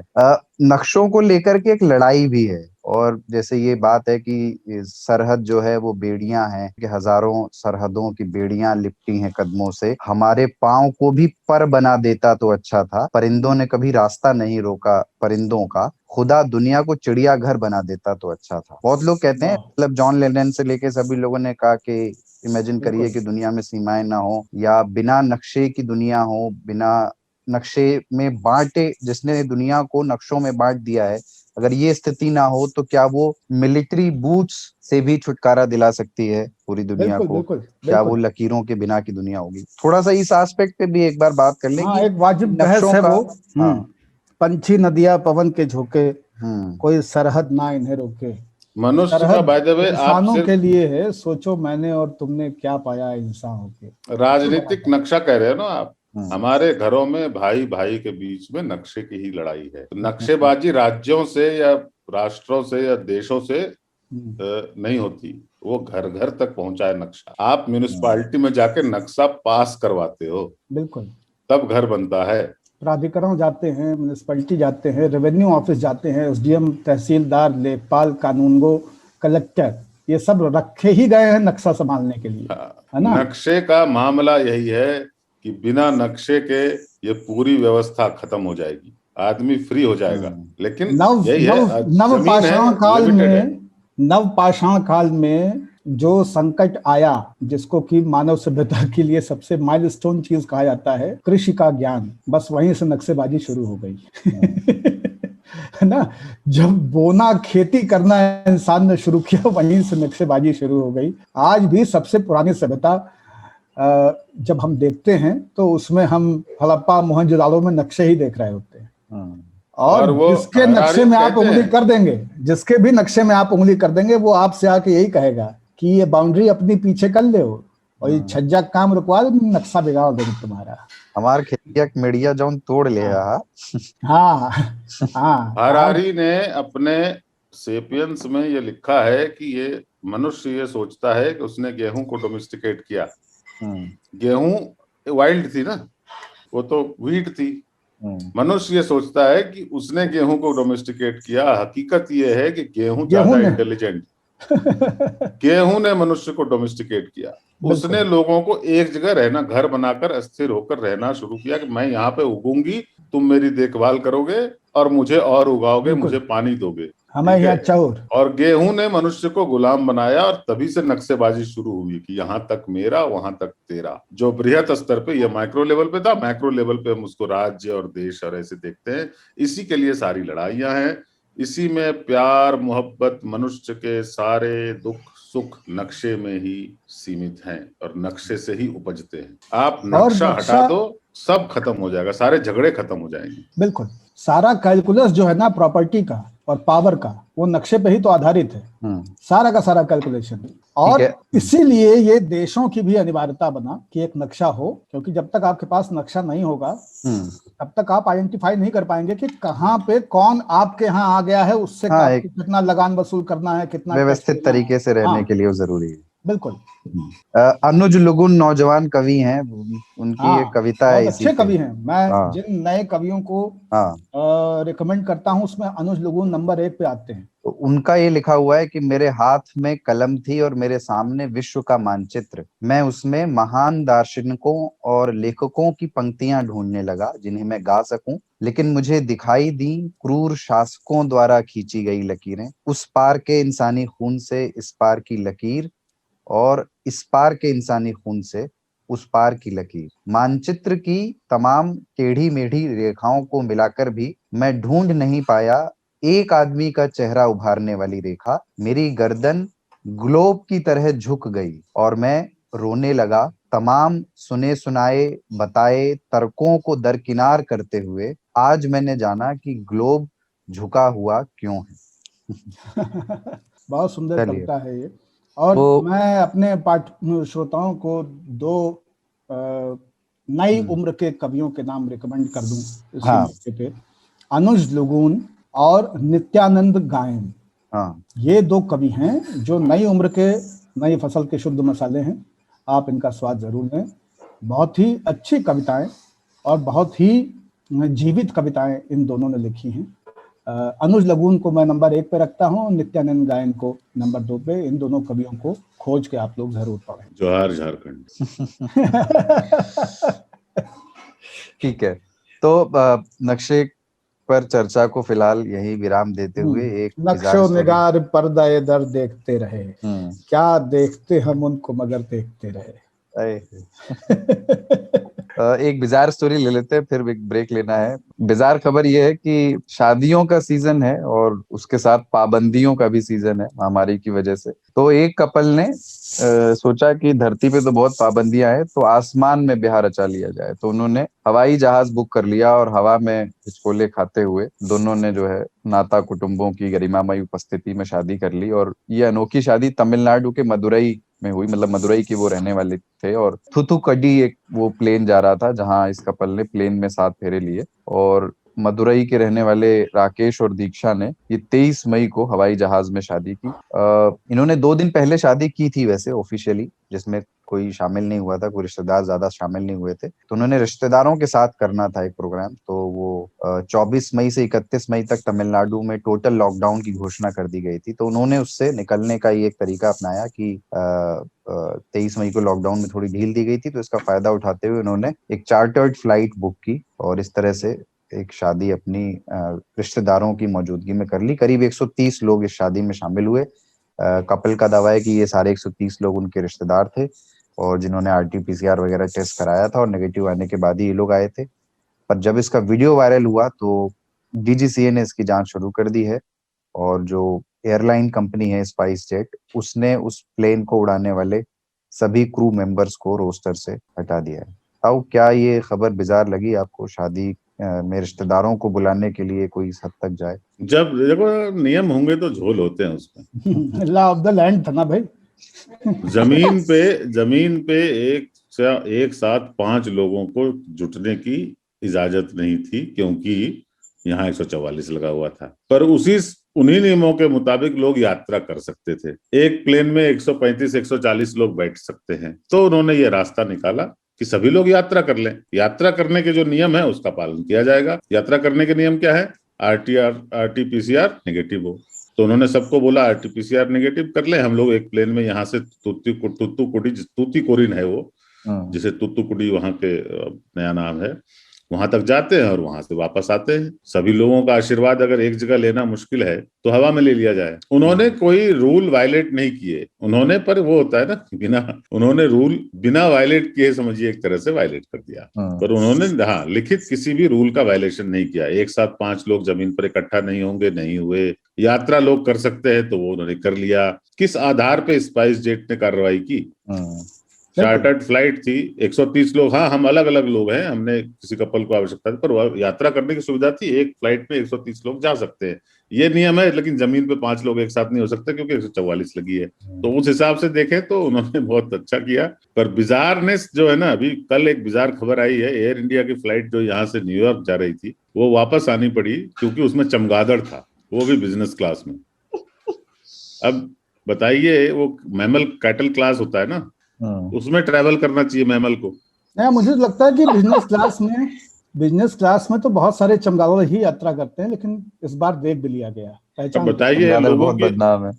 हाँ, इतना खर्चा करके प्लेन उड़ा कर ले गए, इतना बड़ा प्लेन है, उसको वापस करना पड़ा, क्यों चमगादड़ को निकालना है? उससे भी हक है कि वो खुद जाके कोरोना वायरस दे के आए, है ना? हाँ। कि यहाँ पे किसी को दे दिया, अब ये आदमी को ले जाना पड़ता है एक दूसरे अगर देश से कोरोना दूसरे वायरस देश को में। जीने का हक है तो चमगादड़ को जाने का हक नहीं है।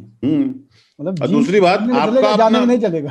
आपका अपना नेशनल कैरियर है एयर इंडिया, वायरस का भी कैरियर है चमगादड़, वो भी उड़ सकता है। पर हम कैसे एक चमगादड़ से एक्सपेक्ट करें कि रात के टाइम में, बेचारा रात में उड़ सकता है ना, यहाँ से न्यूयॉर्क जाए, फ्लाइट की सुविधा तो होनी चाहिए। वो भी एक स्तनपायी जीव है। हाँ, और वो पकड़ा गया इसलिए कि वो अंदर प्लेन में उड़ रहा था। क्यों? मेहनत की कमाई खाना चाहता है ना, उड़ के जाना चाहता है। अरे बैठे तो बैठे रहते। नहीं, इन लोगों ने कर दिया अंधेर, लाइट वाइट बंद कर दी होगी। तो उसी में उसने कहा कि चलो सब सो गए हैं, कुछ देर हम उछल कूद कर ले। लेकिन उसके पास इनबिल्ट ब्लैंकेट होता है, वो जिसके जो पंख हैं, कभी जब वो उल्टा लटकता है, आपने देखा हो, वो अपने पंखों से अपनी पूरे शरीर को ऐसे ढक सकता है, बिल्कुल जैसे रात में नहीं, हम जब आंखों में चोन्हा लगता है सुबह सुबह, तो पूरा चादर मुंह तक आ जाता है, उस तरीके से अपना पूरा मुंह से लेके पांव तक छुपा सकता है वो। बिल्कुल बिल्कुल। चलिए, तो बिजार खबर में भी इतना ही। और मतलब शादी की बातों में मुझे यही ध्यान आ रहा है, बताओ, पहली कहानी भी दूल्हे की बारात से शुरू हुई और दूसरी भी, लेकिन इससे साबित यह हुआ कि प्रॉब्लम जो है ना वो शादी है। हाँ, शादियां ही बिजार होती हैं। लॉकडाउन या हवाई जहाज या गलत जीपीएस जो है वो प्रॉब्लम नहीं है, प्रॉब्लम शादी है भाई साहब। सभी बिजार खबरों में एक कॉमनैलिटी है, सब में शादी शामिल है, सारे ब्याह घुसा हुआ है। लोग जार जार रोते थे, बिजार बिजार हंसते।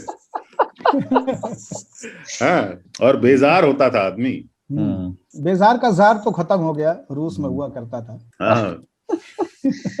अरे जार खत्म हो गए।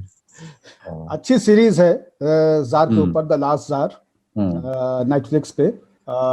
कुछ उस समय की रूस की रियल फुटेज को भी उसमें इस्तेमाल किया गया है, बहुत महत्वपूर्ण है। तो जो भी लोग इस कार्यक्रम को सुन रहे हैं वो बिजार, बेजार और जार के द्वंद में ये नोट कर लें कि द लास्ट जार देखने योग्य सीरीज है, 6 या 8 एपिसोड हैं, जरूर देखें। ठीक है, तो इसी नोट पे एक ब्रेक ले लेते हैं। और कौन सी लाइन है क्लीशे वाली, दोस्तों हम यूं गए और यूं आए। और आने के बाद चर्चा छेड़ेंगे आंसुओं की।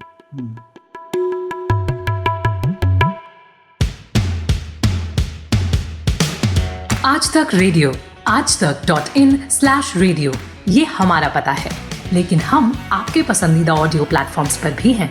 Google podcast, Apple podcast, Spotify, Jio Saavn जैसे ठिकानों पर भी आप हमें सुन सकते हैं। और अगर YouTube आपकी पसंदीदा जगह है तो वहां पर भी हमें सब्सक्राइब कीजिए। आज तक रेडियो, सुनता है सारा जहां। आप सुन रहे हैं आज तक रेडियो।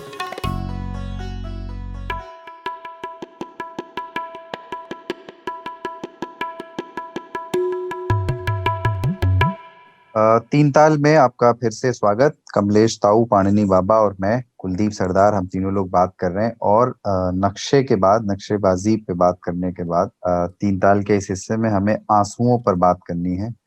क्या आंसुओं को बहाने का कोई सही मौका होता है? हम रोते क्यों हैं, और जब रोते नहीं हैं तो आंसू कहाँ होते हैं? आंख के पानी और आंसुओं में क्या फर्क है? ये सारी बातें करेंगे। पर एक जावेद अख्तर की नज्म है ना, उसका एक हिस्सा है कि किसी का गम सुन के मेरी पलकों पे एक आंसू जो आ गया है, ये आंसू क्या है? तो भावनात्मक पक्ष तो बाद में, मगर जो वैज्ञानिक पक्ष है उसमें भी बहुत ठोस अध्ययन, बहुत ठोस 100% सटीक जानकारी अभी लोग ये मानते हैं, वैज्ञानिक ये मानते हैं कि अभी नहीं मिली है कि आंसू क्यों आते हैं। कुछ सवाल अभी भी अनुत्तरित हैं, पर कुछ प्रयोग हैं जिनके आधार पर कहा गया कि चोट लगने से और दुखी होने पर आंसू आते हैं। तकनीकी रूप से आंसू आंख में होने वाली एक, मतलब एक आंख से होने वाली एक रिएक्शन का सूचक है जो आंख को सूखा होने से भी बचाता है, उसे साफ और निर्विकार रखने में मदद करता है।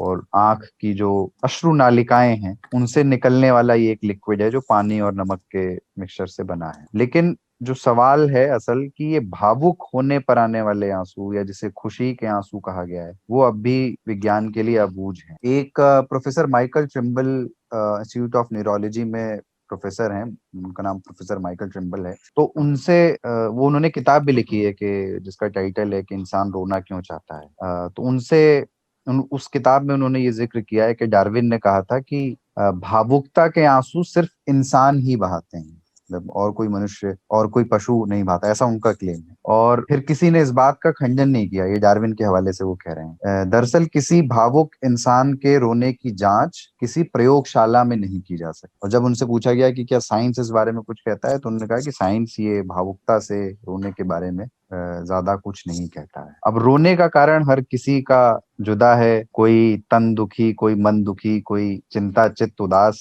थोड़े थोड़े सब दुखी, एक सुखी आठवले रामदास।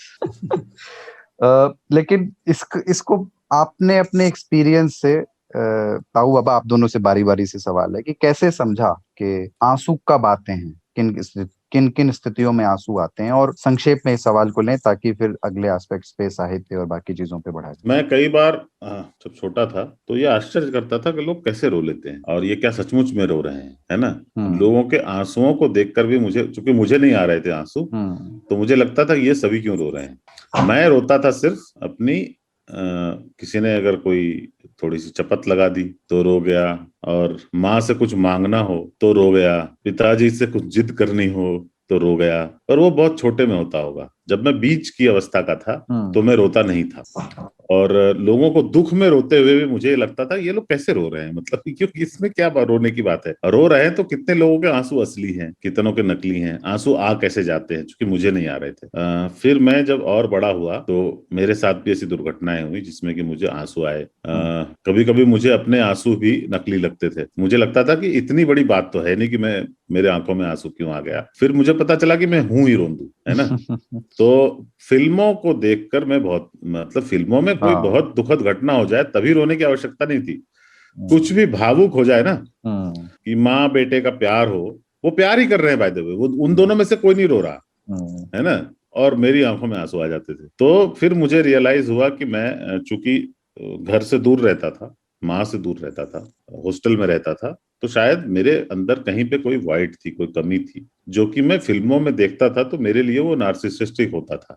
मुझे ऐसा अनुभव होता था कि मैं ही हूं इनमें से, ये जो लोग हैं उनमें से मैं एक हूं। तो अगर माँ बेटे का रिश्ता है तो मैं बेटा हूं। तो उनके जो रिएक्शन होंगे वो मेरे अंदर आ जाते थे, और वो उसको मैं नकली तो कह नहीं सकता था ना, क्योंकि मैं छू सकता था उसको। अब वो अगर रियलिटी नहीं है तो क्या है। तो मुझे एहसास हुआ कि मतलब इसमें कुछ बुराई नहीं है। पहले मैं थोड़ी शर्म भी करता था, 2-4 लोगों के साथ पिक्चर गया हूं अपने मित्रों के साथ, और आपके आंख पूरी तरह से भर आए तो आपको लगता है ये क्या समझेंगे कि मैं कैसा हूं, मैं कितना कमजोर दिल का। अरे मैं इतना एम्बेरस फील करता हूँ अभी भी कि मैं सलमान खान की फिल्में देख के भी रोया हूँ। हाँ, तो बजरंगी भाईजान देख के मैं बहुत रोया हूँ, 2-3 बार देखी, तीनों बार रोया। तो मुझे लगा कि मैं तो मतलब फिर मुझे अब जो है, मैं मानता हूं, अब नहीं, काफी दिनों से, मतलब 10-15 साल से अब मानता हूं कि ये सामान्य है। मनुष्य एक भावुक प्राणी है। उसकी जो ग्रंथियां हैं और उसका जो मानसिक मतलब आंख तो दिमाग से जुड़ा हुआ है ना, तो वहां पे कोई ऐसा सिग्नल जाता है जो कि उसको नम कर देता है और कभी कभी भर देता है, इतना भर देता है कि वह गालों तक लिपट आए और कॉलर और शर्ट पे गिर जाए। तो अब मैं आश्चर्यचकित नहीं होता। अभी कोई मृत्यु होती है तो मैं जानता हूं कि बहुत सारी मृत्यु में जो कि मेरे परिवार में ना हुई हो, कहीं और हुई हो, तो भी अगर मैं जानता था व्यक्ति को या उनके बारे में जानता था, बहुत इतना जानता था कि मेरे अंदर वो केमिकल रिएक्शन ट्रिगर हुआ, तो मेरी आंखों में आंसू आ जाते हैं। और अब मैं उसको ना रोकने का प्रयास या इत्यादि का प्रयास नहीं करता। मैं मानता हूं कि आंसू आप कभी कभी तो अब मैं दुनिया को सोचकर नहीं रोने लगता हूँ, है ना, कि पैलेस्टाइन में इतने बच्चे मर रहे हैं तो मैं रोने लगूं, शायद नहीं हो सकता। इसलिए नहीं कि मैं पैलेस्टाइन में जाकर रहा नहीं हूँ, उस दुख को प्रत्यक्षता देखा नहीं और टीवी पे ही देखा है। पर बहुत सारे ऐसे हैं जिसमें इमेजिनेशन में आंसू आ जाते हैं, जिनको आपने देखा नहीं है, ऐसे भी लोग हैं। तो कुल मिलाकर यही है इसका लुब्बो-लुभाव कि ये आंसू मेरे दिल की जुबान है ना। वो कभी भी अगर दिल में दर्द उठे तो आंख में आंसू आ जाता है। बाबा आपके पास आएंगे, एक दो कवियों की एक एक पंक्ति है। एक कवि ने कहा है, शायद संदीप रावत ने, कि आंसू गहराई की आकस्मिकता है। और श्रीकांत वर्मा लिखते हैं, जो बात ताऊ कह रहे थे कि आपका एक एक्सपीरियंस रहता है किसी चीज से जुड़ा हुआ, तो आप जल्दी रिलेट करते हैं और दिमाग ये सिग्नल देता है। तो श्रीकांत वर्मा ने लिखा है कि आंसू स्मृतियों का फल है, प्रतिफल है, कि आपकी जो यादें हैं ये उसका प्रतिफल है। आपकी व्याख्या क्या है? आंख से आंसू कोई नहीं रोता है। आंख से आंसू कुछ जीवों को सहज रूप से हो रहा होता है। गायों को, हाँ, गाय को, बकरी को, कुत्तों को भी होता है कभी कभी। कुत्तों को होता है।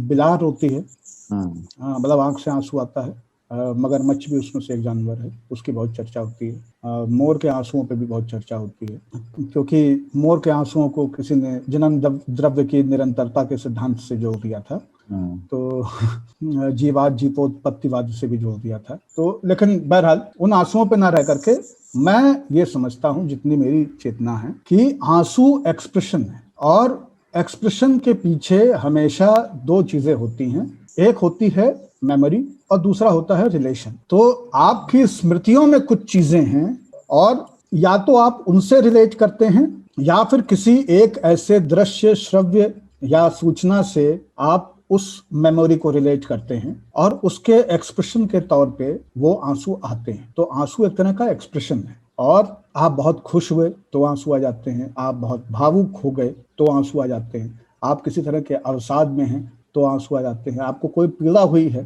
तो आंसू आ जाते हैं।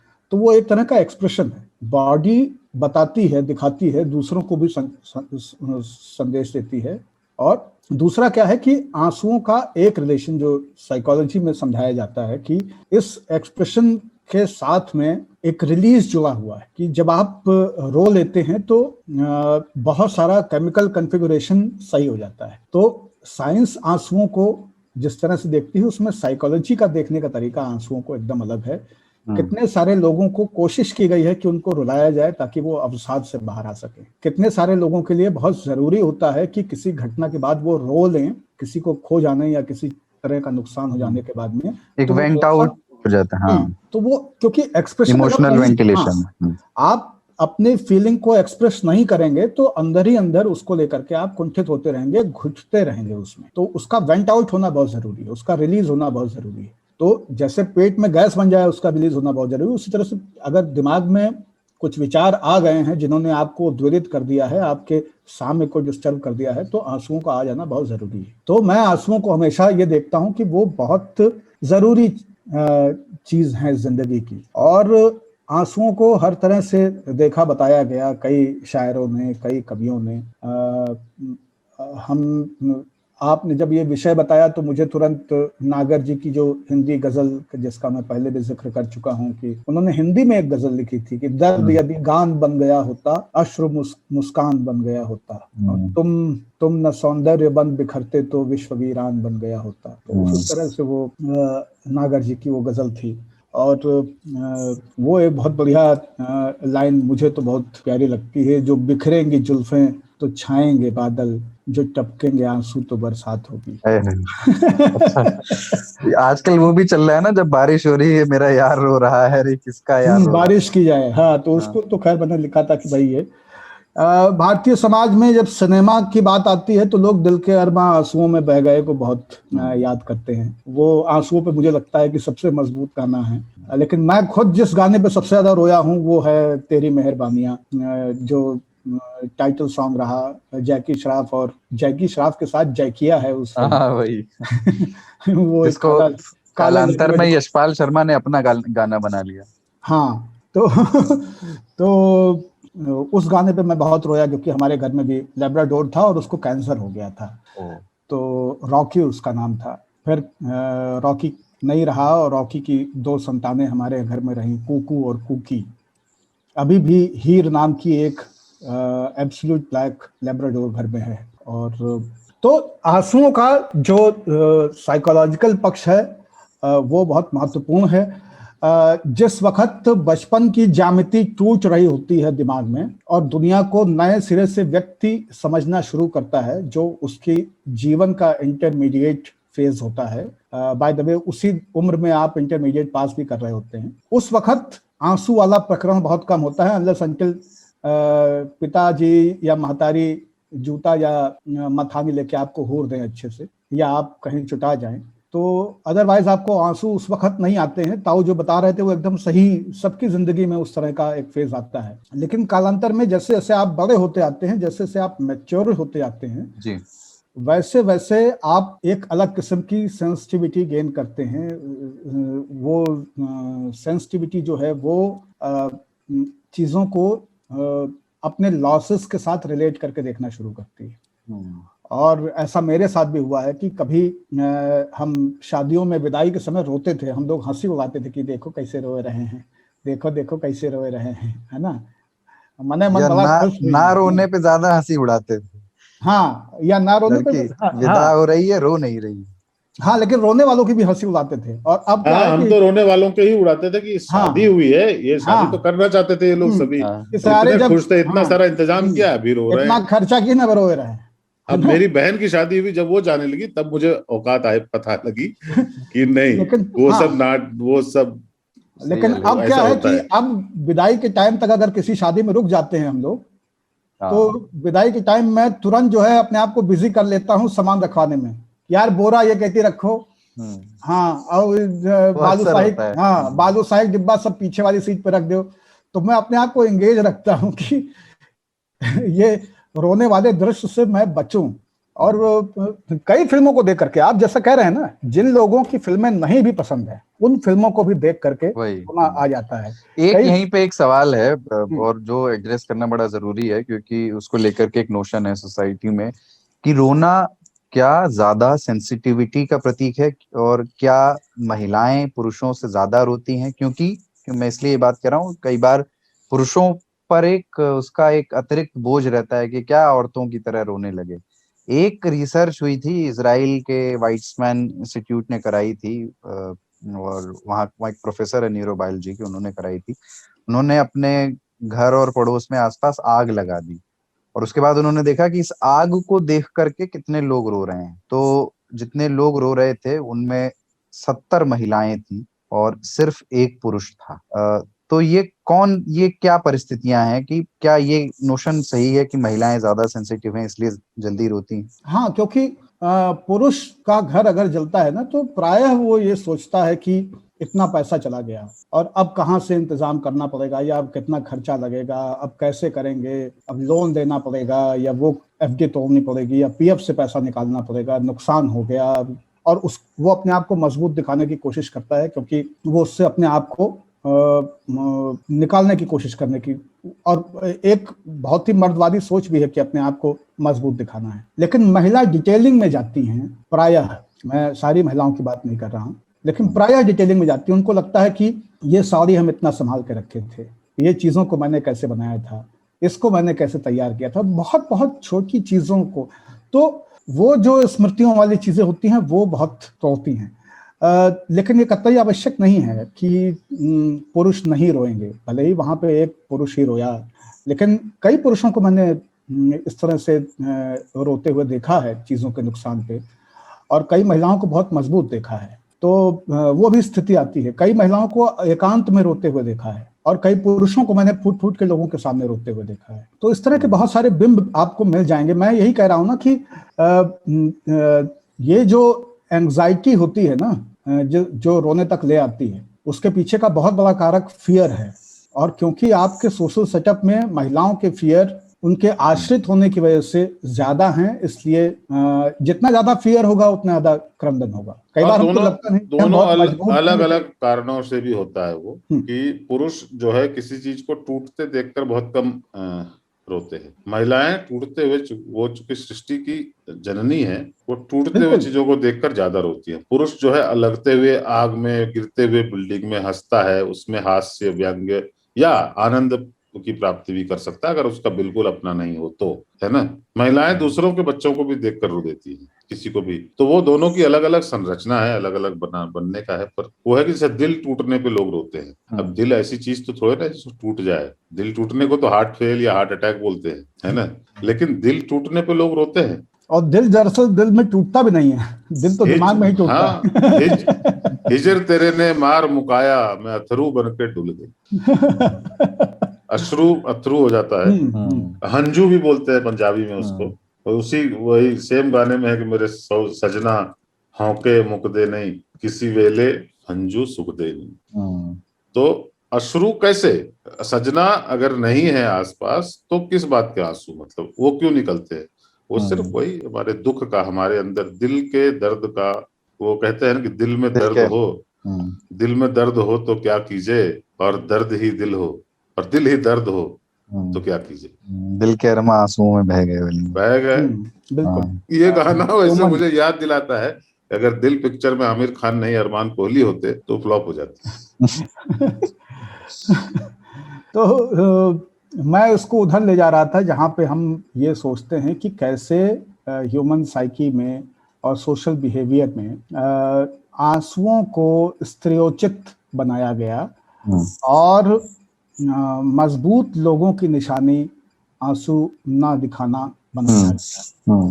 तो इसलिए कई बार आप पाएंगे कि बड़े पदों पे जब लोग हैं तो उनका रोना पसंद नहीं किया जाता है, या उसको समाज बिल्कुल दूसरी तरह से देखता है कि आप इतनी बड़ी रिस्पॉन्सिबिलिटी में हैं या इतने बड़े भूमिका में हैं, आप कैसे रो सकते हैं। राजा को असहाय होने का राइट नहीं है, तो वो राइट विक्टोरिया को या मैरी को भी लोगों ने नहीं दिया। इस पे करनी है बात आगे अभी। हाँ, वो राइट मार्केल को भी नहीं है, इंदिरा गांधी को भी नहीं था, थेरेसा मे को भी नहीं था, ये आपकी क्या नाम था उनका जो अपने चर्चिल के बाद प्रधानमंत्री थी, काफी पॉपुलर इंदिरा गांधी। मैं समझ गया, वो मार्गरेट थैचर। हाँ, मार्गरेट थैचर को भी वो राइट नहीं था, इसलिए थैचर को रोने के लिए रानी के पास जाना पड़ा। जब वो अपने से भी शक्तिशाली के पास कहीं तब रोई, कैबिनेट की मीटिंग में नहीं रोई। तो इस तरह के बहुत सारे हैं, आजकल भी रोने की चर्चा चल रही है। इसीलिए मतलब मैं ये भी समझना चाह रहा हूँ कि किसके सामने रोना चाहिए, इसको लेकर के भी बहुत अलग अलग तरह की बात है। मतलब रोने के भी डूज एंड डोंट्स हैं कि किनके सामने रोएं, बहुत जिस पे भरोसा हो उसी के सामने रोएं। वो कहते हैं कि मुनव्वर माँ के आगे यूं कभी खुलकर नहीं रोना, जहां बुनियाद हो इतनी नमी अच्छी नहीं होती। रोने की कोई जगह नहीं होती, रोने का कोई अवसर नहीं होता। अगर आप रोने पे नियंत्रण कर सकते हैं और यह निर्धारित कर सकते हैं कि मुझे यहाँ बचा लेना है और आगे जाकर रोना है, तो आपको मुबारक। पर जो लोग रो पड़ते हैं जहाँ नहीं रोना चाहिए, रोपड़ का फिर से जिक्र आ गया।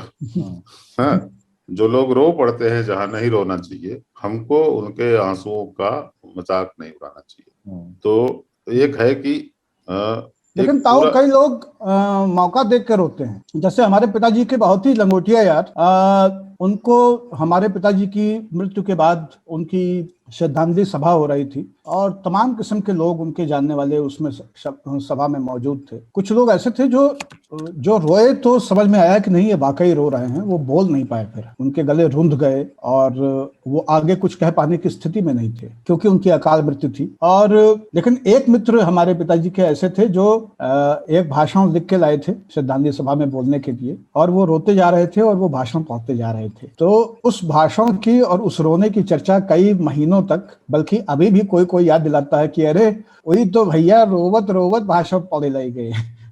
तो ये बिल्कुल मैं ये नहीं कह रहा हूं कि वो भावुक नहीं रहे होंगे, वो दुखी नहीं रहे होंगे, लेकिन भावुकता में जरूरी नहीं है कि आप रो करके उसे दिखाएं ही। लेकिन अगर आप रो जाएं और कोई देख ले तो क्या करें? बिल्कुल। तो कुछ लोग जो है वो अवसर देख के रोते हैं। जैसे किसी एक व्यक्ति को आप पाएंगे कि जब घटना हुई तब वो नहीं रोया, लेकिन किसी एक पॉइंट पे, मान लीजिए कि अब जैसे रोहित वेमुला का मामला था, तो उसमें बहुत दिन तक चुप्पी रही सत्ता की तरफ से और कोई टिप्पणी नहीं आई। लेकिन आखिर में अंबेडकर यूनिवर्सिटी लखनऊ में प्रधानमंत्री जी गए हुए थे और वहां पे वो रो पड़े, उसको लेकर भावुक हो गए, क्योंकि उनको अंबेडकर की दहलीज, अंबेडकर का जीवन, अंबेडकर का संघर्ष, और उससे उन्होंने रिलेट किया होगा शायद वहां पे, तो वो उसको रो पड़े लेकर के। कोरोना पे भी प्रधानमंत्री का भावुक होना तब हमने देखा जब वो बनारस गए, जब वो बनारस की बात कर रहे थे, क्योंकि बनारस से वो बताते हैं कि उनका एक खास रिश्ता है उसके साथ में, उनका एक खास रिलेशन है। वो वहां से सांसद भी हैं दूसरी बार, और बनारस के लोगों को वो अपना मानते हैं, गंगा को अपनी माँ मानते हैं। तो हो सकता है कि बनारस के लोगों का जाना उनको ज्यादा दुखदाई लगा हो और इसलिए वो वहां पे अपनी भावुकता को अपने लोगों के बीच नहीं छुपा पाए हों। तो इस तरह की चीजें हैं जिसमें कि मुझे लगता है कि जरूरी नहीं है कि व्यक्ति घटना के तुरंत समय पे रो दे, वो किस चीज से ट्रिगर होती है वहां से भी रोना जो है वो तय हो सकता है। ठीक है, अजीज मियाँ की कुछ लाइनें अजीज मियाँ गाते हैं, लाइनें मुझे याद नहीं किसकी हैं, कि कोई ऐसा अहले दिल हो जो फसाना है मोहब्बत, मैं उसे सुना के रोऊं, वो मुझे सुना के रोए। क्या बात है ना। और कि जो सुनाई अंजुमन में शब गम की आप बीती, कई रो के मुस्कुराए, कई मुस्कुरा के रोए। हाँ, बहुत अच्छा था ये। हाँ। और मेरी आरजू की दुनिया दिल नातवा की हसरत, जिसे खो के शादमा थे उसे आज पा के रोए। क्या बात। और मेरी दास्ताने हसरत वो सुना सुना के रोए, मैं मुझे आजमाने वाले मुझे आजमा के रोए। और तेरी बेवफाइयों पर, तेरी कज अदाइयों पर, कभी सर झुका के रोए, कभी मुंह छुपा के रोए। और वो लाइन बहुत बेहतरीन है कि कोई वो मुझे सुना के रोए, मैं उसे सुना के रोऊं, वो मुझे सुना के रोए। बहुत अच्छा है वो। मतलब वो आदर्श स्थिति है। अगर आपको कई बार होता है कि आपका सिर्फ रोने का मन होता है, आप ऐसा लगता है कि कोई घड़ा है भीतर भर चुका है, ऐसे में एक साथी आपके पास हो जो आपकी सुन करके रो सके और आप उसकी सुन करके रो सकें, तो वो आप बहुत भाग्यशाली हैं। एक आखिरी चीज इसमें और कि आंसू पे बात हो और टीयर गैस का जिक्र ना हो तो ठीक नहीं होगा। नाइट्रस ऑक्साइड जिसका इस्तेमाल देख लीजिए, जो मैं कह रहा था कि गैस और टीयर वाली बात, आप उसको ले आए एक साथ में, टीयर गैस बना दिया आपने। तो वही के मतलब कई बार सरकारों को करना पड़ता है प्रदर्शनकारियों और ऐसे लोगों पर इस्तेमाल जिनको वो समझती है कि अब इनसे निपटने का यही तरीका है। किसी शायर ने लिख दिया कि एक आंसू भी हुकूमत के लिए खतरा है, तुमने देखा नहीं आंखों का समंदर होना। तो डेमोक्रेसी में आंसू क्या हैं? और टीयर गैस का मकसद जो है ना वो टीयर नहीं है, ये बताना बहुत जरूरी है बहुत शुरुआत में ही, क्योंकि टीयर गैस लोगों को आंसू आ जाएं इसके लिए नहीं छोड़े जाते हैं। टीयर गैस से आंखों में बहुत तेज मिर्च लगती है, आंखों में भयंकर जलन होती है और दिखना बंद हो जाता है, लोग आंखें मींजने मसलने लगते हैं और आंसू भी आते हैं। तो उसको वो पेपर स्प्रे नहीं कहा उन्होंने, काम पेपर स्प्रे भी वही करता है। एक सॉफ्टवेयर नेम उसके लिए चुना गया है कि ये तो आंसुओं की गैस है। वो नुकसान दूसरा कर रही है, आंखों में चुभ रही है या आंखों में दर्द हो रहा है या दिखाई नहीं दे रहा है, लेकिन वो बातें वो नहीं कहना चाहते। उन्होंने देखो दो गैस होते हैं, लाफिंग गैस और टीयर गैस। जो काम लाफिंग गैस से भी हो सकता है, किसी भी प्रदर्शन को अगर तोड़ना है, भीड़ को तितर बितर करना है, तो लाफिंग गैस छोड़ दो।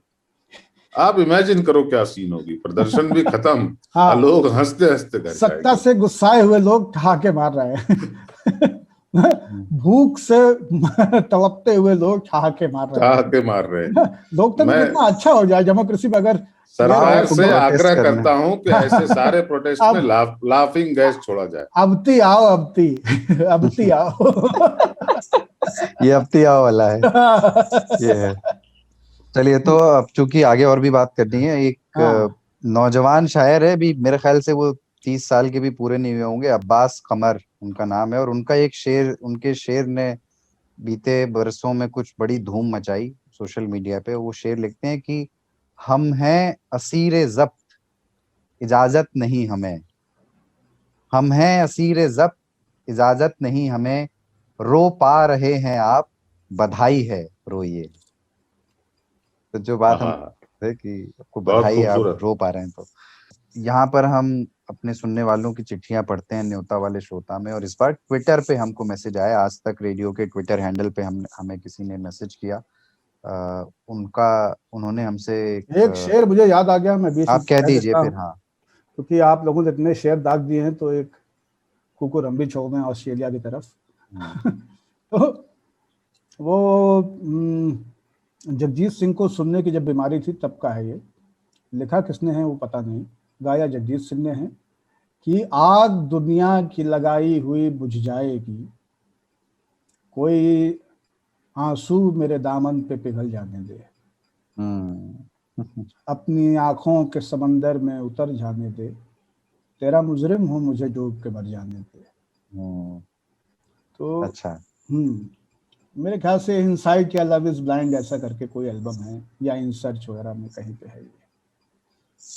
ठीक है। बहरहाल तो जी, तो अब यहाँ एक लिसनर की चिट्ठी, और वो इस बार हमें ट्विटर पर मैसेज आया है, आज तक रेडियो के ट्विटर हैंडल पे एक लिसनर ने मैसेज किया है। उनका नाम उसमें स्पष्ट नहीं था, हैंडल के साथ वायरल के उन्होंने अपना नाम लिखा हुआ था। तो उन्होंने ये लिखा है कि वो 3 ताल, वो हो सकता है विरल भी हो, विरल, हाँ विरल के भी हो सकते हैं, बिल्कुल हो सकते हैं, विरल तो कुमार, हाँ विरल कश्यप। तो उन्होंने लिखा है कि वो 3 ताल को रेगुलर सुनते हैं और उनको हम तीनों की बदकही केमिस्ट्री बहुत पसंद आती है, और उन्होंने कहा है कि आपसे गुजारिश है कि ऐसे ही एंटरटेन हमें करते रहें। एक खबर का लिंक उन्होंने शेयर किया है और वो चाहते हैं कि हम लोग उस पर बात करें, और ये घटना झारखंड के बोकारो की है। वहाँ पीएनबी के अधिकारियों पर, जो पंजाब नेशनल बैंक है उसके अधिकारियों पर एक बैंक के कर्मचारी ने प्रताड़ना का आरोप लगाया है। वहां पर एक व्यक्ति काम करते हैं जिनका नाम है अरविंद कुमार, और कुछ दिन पहले उनको कोरोना हो गया था। तो उन्होंने कहा कि वो 10 दिन तक बुखार में रहने के बाद वो अभी ठीक हुए, और ठीक होते ही उनको फेफड़ों में जो है फिर से इन्फेक्शन हो गया। इसके बाद से वो ऑक्सीजन सपोर्ट पर हैं,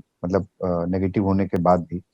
अरविंद का ये कहना है कि इस हालत में भी बैंक के अधिकारियों ने उन्हें काम पर बुलाने को मजबूर किया, पेमेंट को लेकर के भी खींचतान की, तो तंग आकर के उन्होंने इस्तीफा दे दिया, तो किसी ने उसे मंजूर भी नहीं किया। एक तस्वीर उनकी बड़ी वायरल हुई, ये इस खबर के साथ वो तस्वीर भी लगी हुई थी, जिसमें वो बैंक में बैठे हैं ऑक्सीजन सपोर्ट के साथ, उसमें हाँ मास्क लगा हुआ है।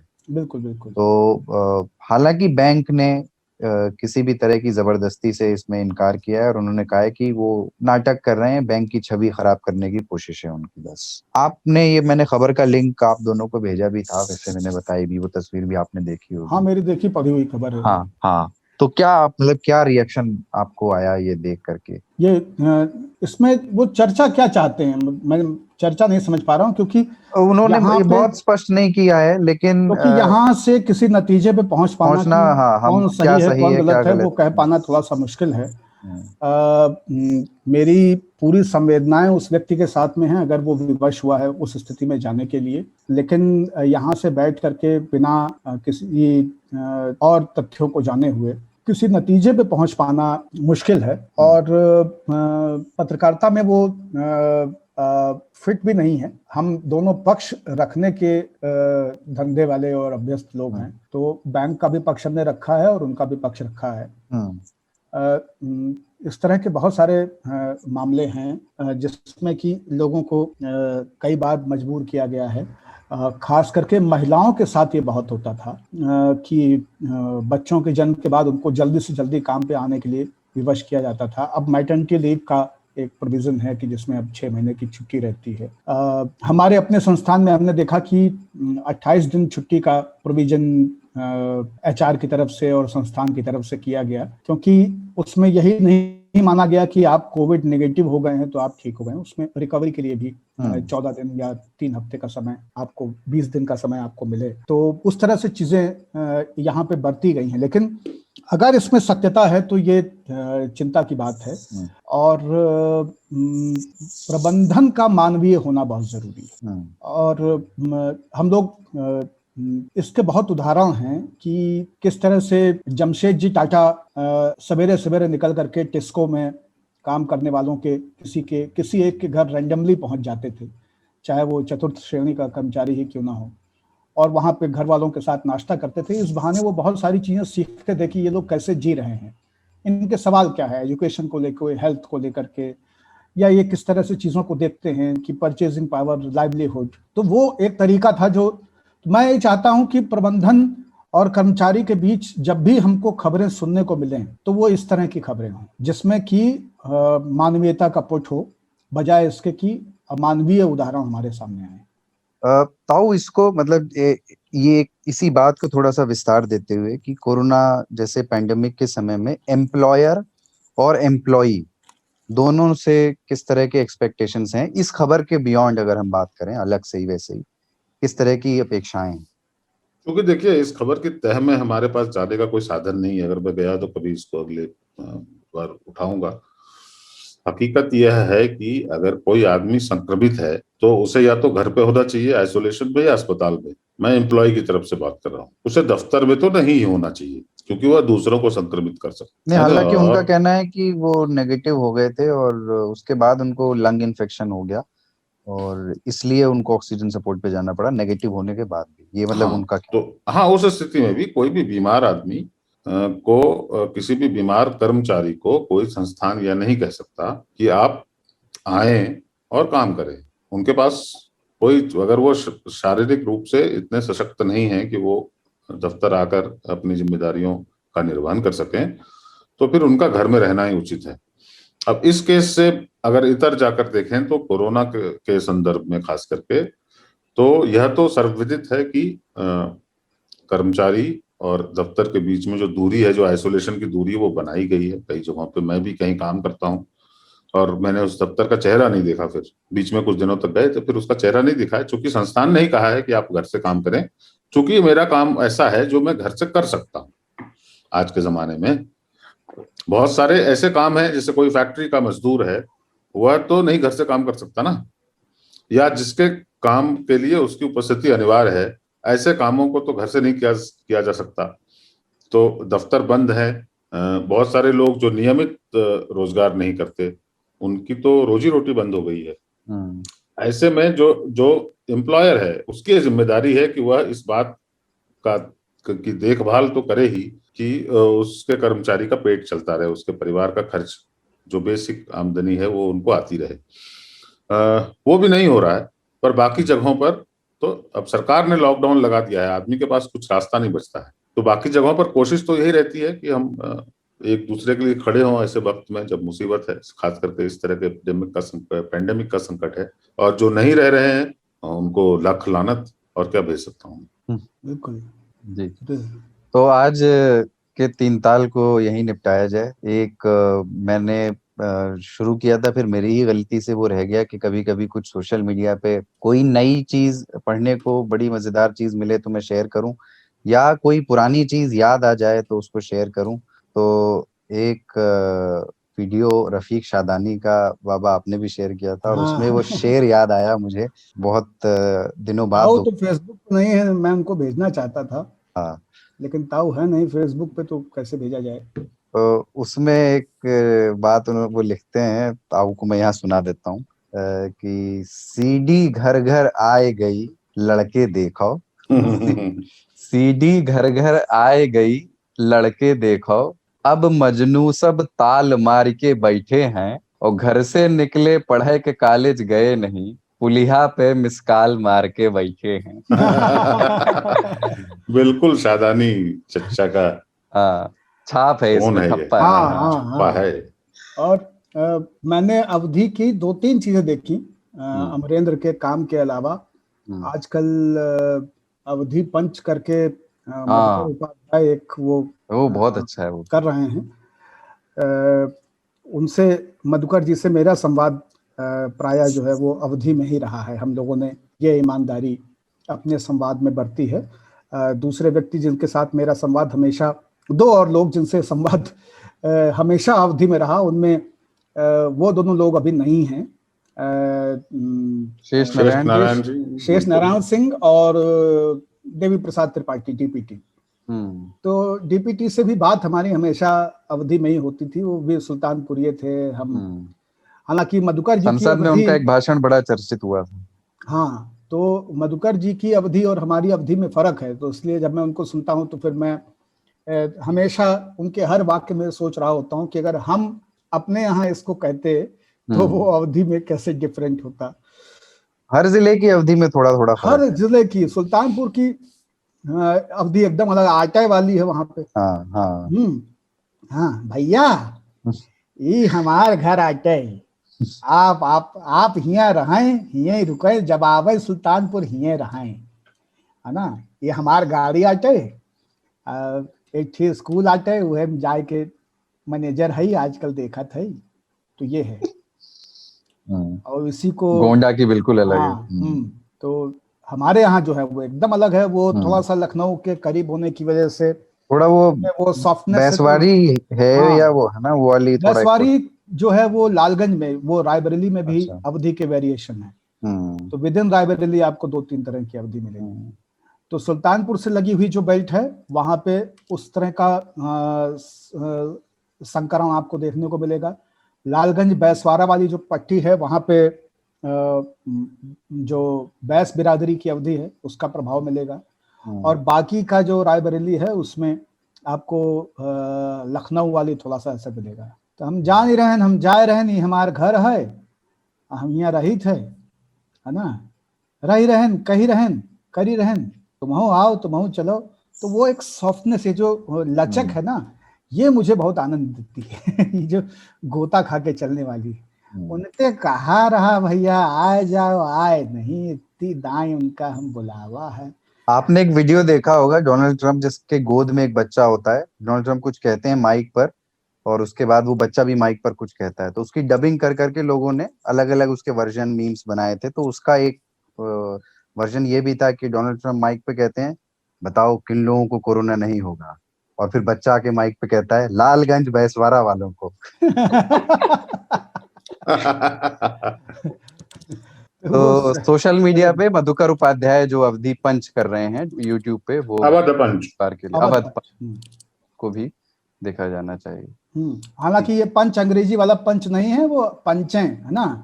हाँ, तो पंच जो है सरपंच वाला भी है, लेकिन पंच जो है वो मतलब लोगों के मिलने के लिए ग्रुप कम्युनिकेशन की जो इकाई है उसको भी पंच कहते हैं। तो आपको अवधि में बहुत सारे लोग मिलेंगे कि हम पंचे तो गए नहीं, हम पंचन का बुलाइबे नहीं की।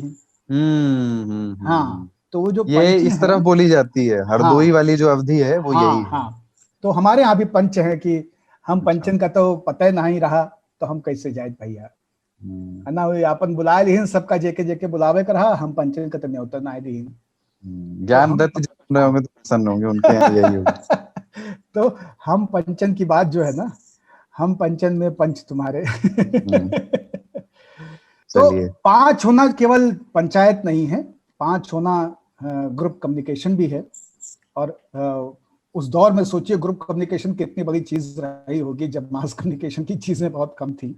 तो आग के पास बैठे कि हम पंचे तो कौला तापत रहे भैया, जब डकैती भय है टंटापुर में, हम पंचे कौला तापत रहे, फिर आवाज सुनाई दी, सब हल्ला होए लगा, तब हम जाने कि कुछ होगा। मुला ये कहन की आग लाग गए हमका जान परत, कहन कि यार आग हो तो उजेर उजेर दिखत, उजारा दिखबे ना केस। तब तक तो दरोगा जी के बुलेट हम सुना तो समझन के होएगा कुछ भैया, कि तो मर्डर भा है कि तो चोरी सेध हुई गए, अब देखो डकैती नहीं करी। गजब शिल्प है, नहीं क्या बनावट है। हाँ, चलिए, तो हम लोग को मेक जोक ऑफ शुरू कर देना चाहिए। हाँ, कर सकते। ठीक है। हाँ, तो काऊ को कुछ दिन जो जाते है जाते वगैरह घुमाया जाए, लखनऊ घुमाया जाए। ये अभी तो 33वां एपिसोड है 3 ताल का, 100 एपिसोड पूरे होने तक ताऊ से भी अवधि बुलवा देनी है। बोले लगी हैं। चलिए, हम कोशिश करेंगे कि आप लोग अंगिका बोलने लगो। तो ईमेल आईडी बता देते हैं एक बार। गप कहे छी सुनै छी। उधर भी हम लोग कभी जाएंगे। अरे कुछ नहीं है, बस ह अच्छा हो गया है और कुछ नहीं है। जो छ यहाँ होता है वो बंगाल में जारी रहता है, और एक तरफ गुजरात में छ है, ह बाकी जगह ह है। ये 2 जगह छ है, ऑल बिहार एंड बंगाल, मतलब हाफ बिहार एंड बंगाल। गुजराती वाला छ जो है वो हा है। हाँ, मी गुजराती छे। अच्छा, नहीं लेकिन वो काय पोछे में जा रहा था कि वो वो भी वही है ना, कायपो छे। नहीं कायपो है, कायपो एक शब्द है। मैं पोहे में जा रहा था। काई पोहे।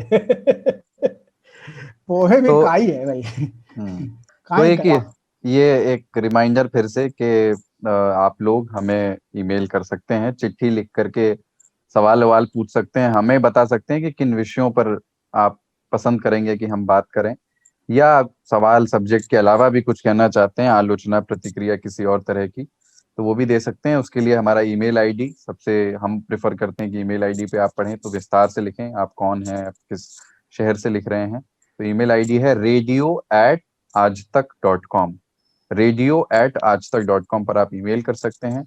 वरना अगर आपको लगता है ईमेल करने में थोड़ा ज्यादा वक्त लगेगा आपका, तो आप हमारे ट्विटर हैंडल पे जाइए, आज तक रेडियो का ट्विटर हैंडल है, वहां पर जाइए और आप हमें डीएम कर सकते हैं, वहां मैसेजेस छोड़ सकते हैं या ट्वीट कर सकते हैं, जो भी आप तीन ताल पर कोई प्रतिक्रिया फीडबैक देना चाहते हैं तो।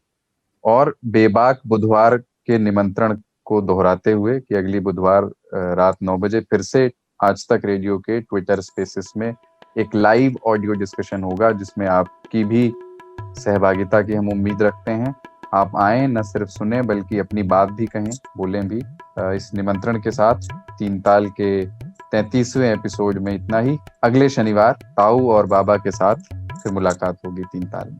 नमस्कार। जय हो, जय हो, जय हो, जय हो, जय हो।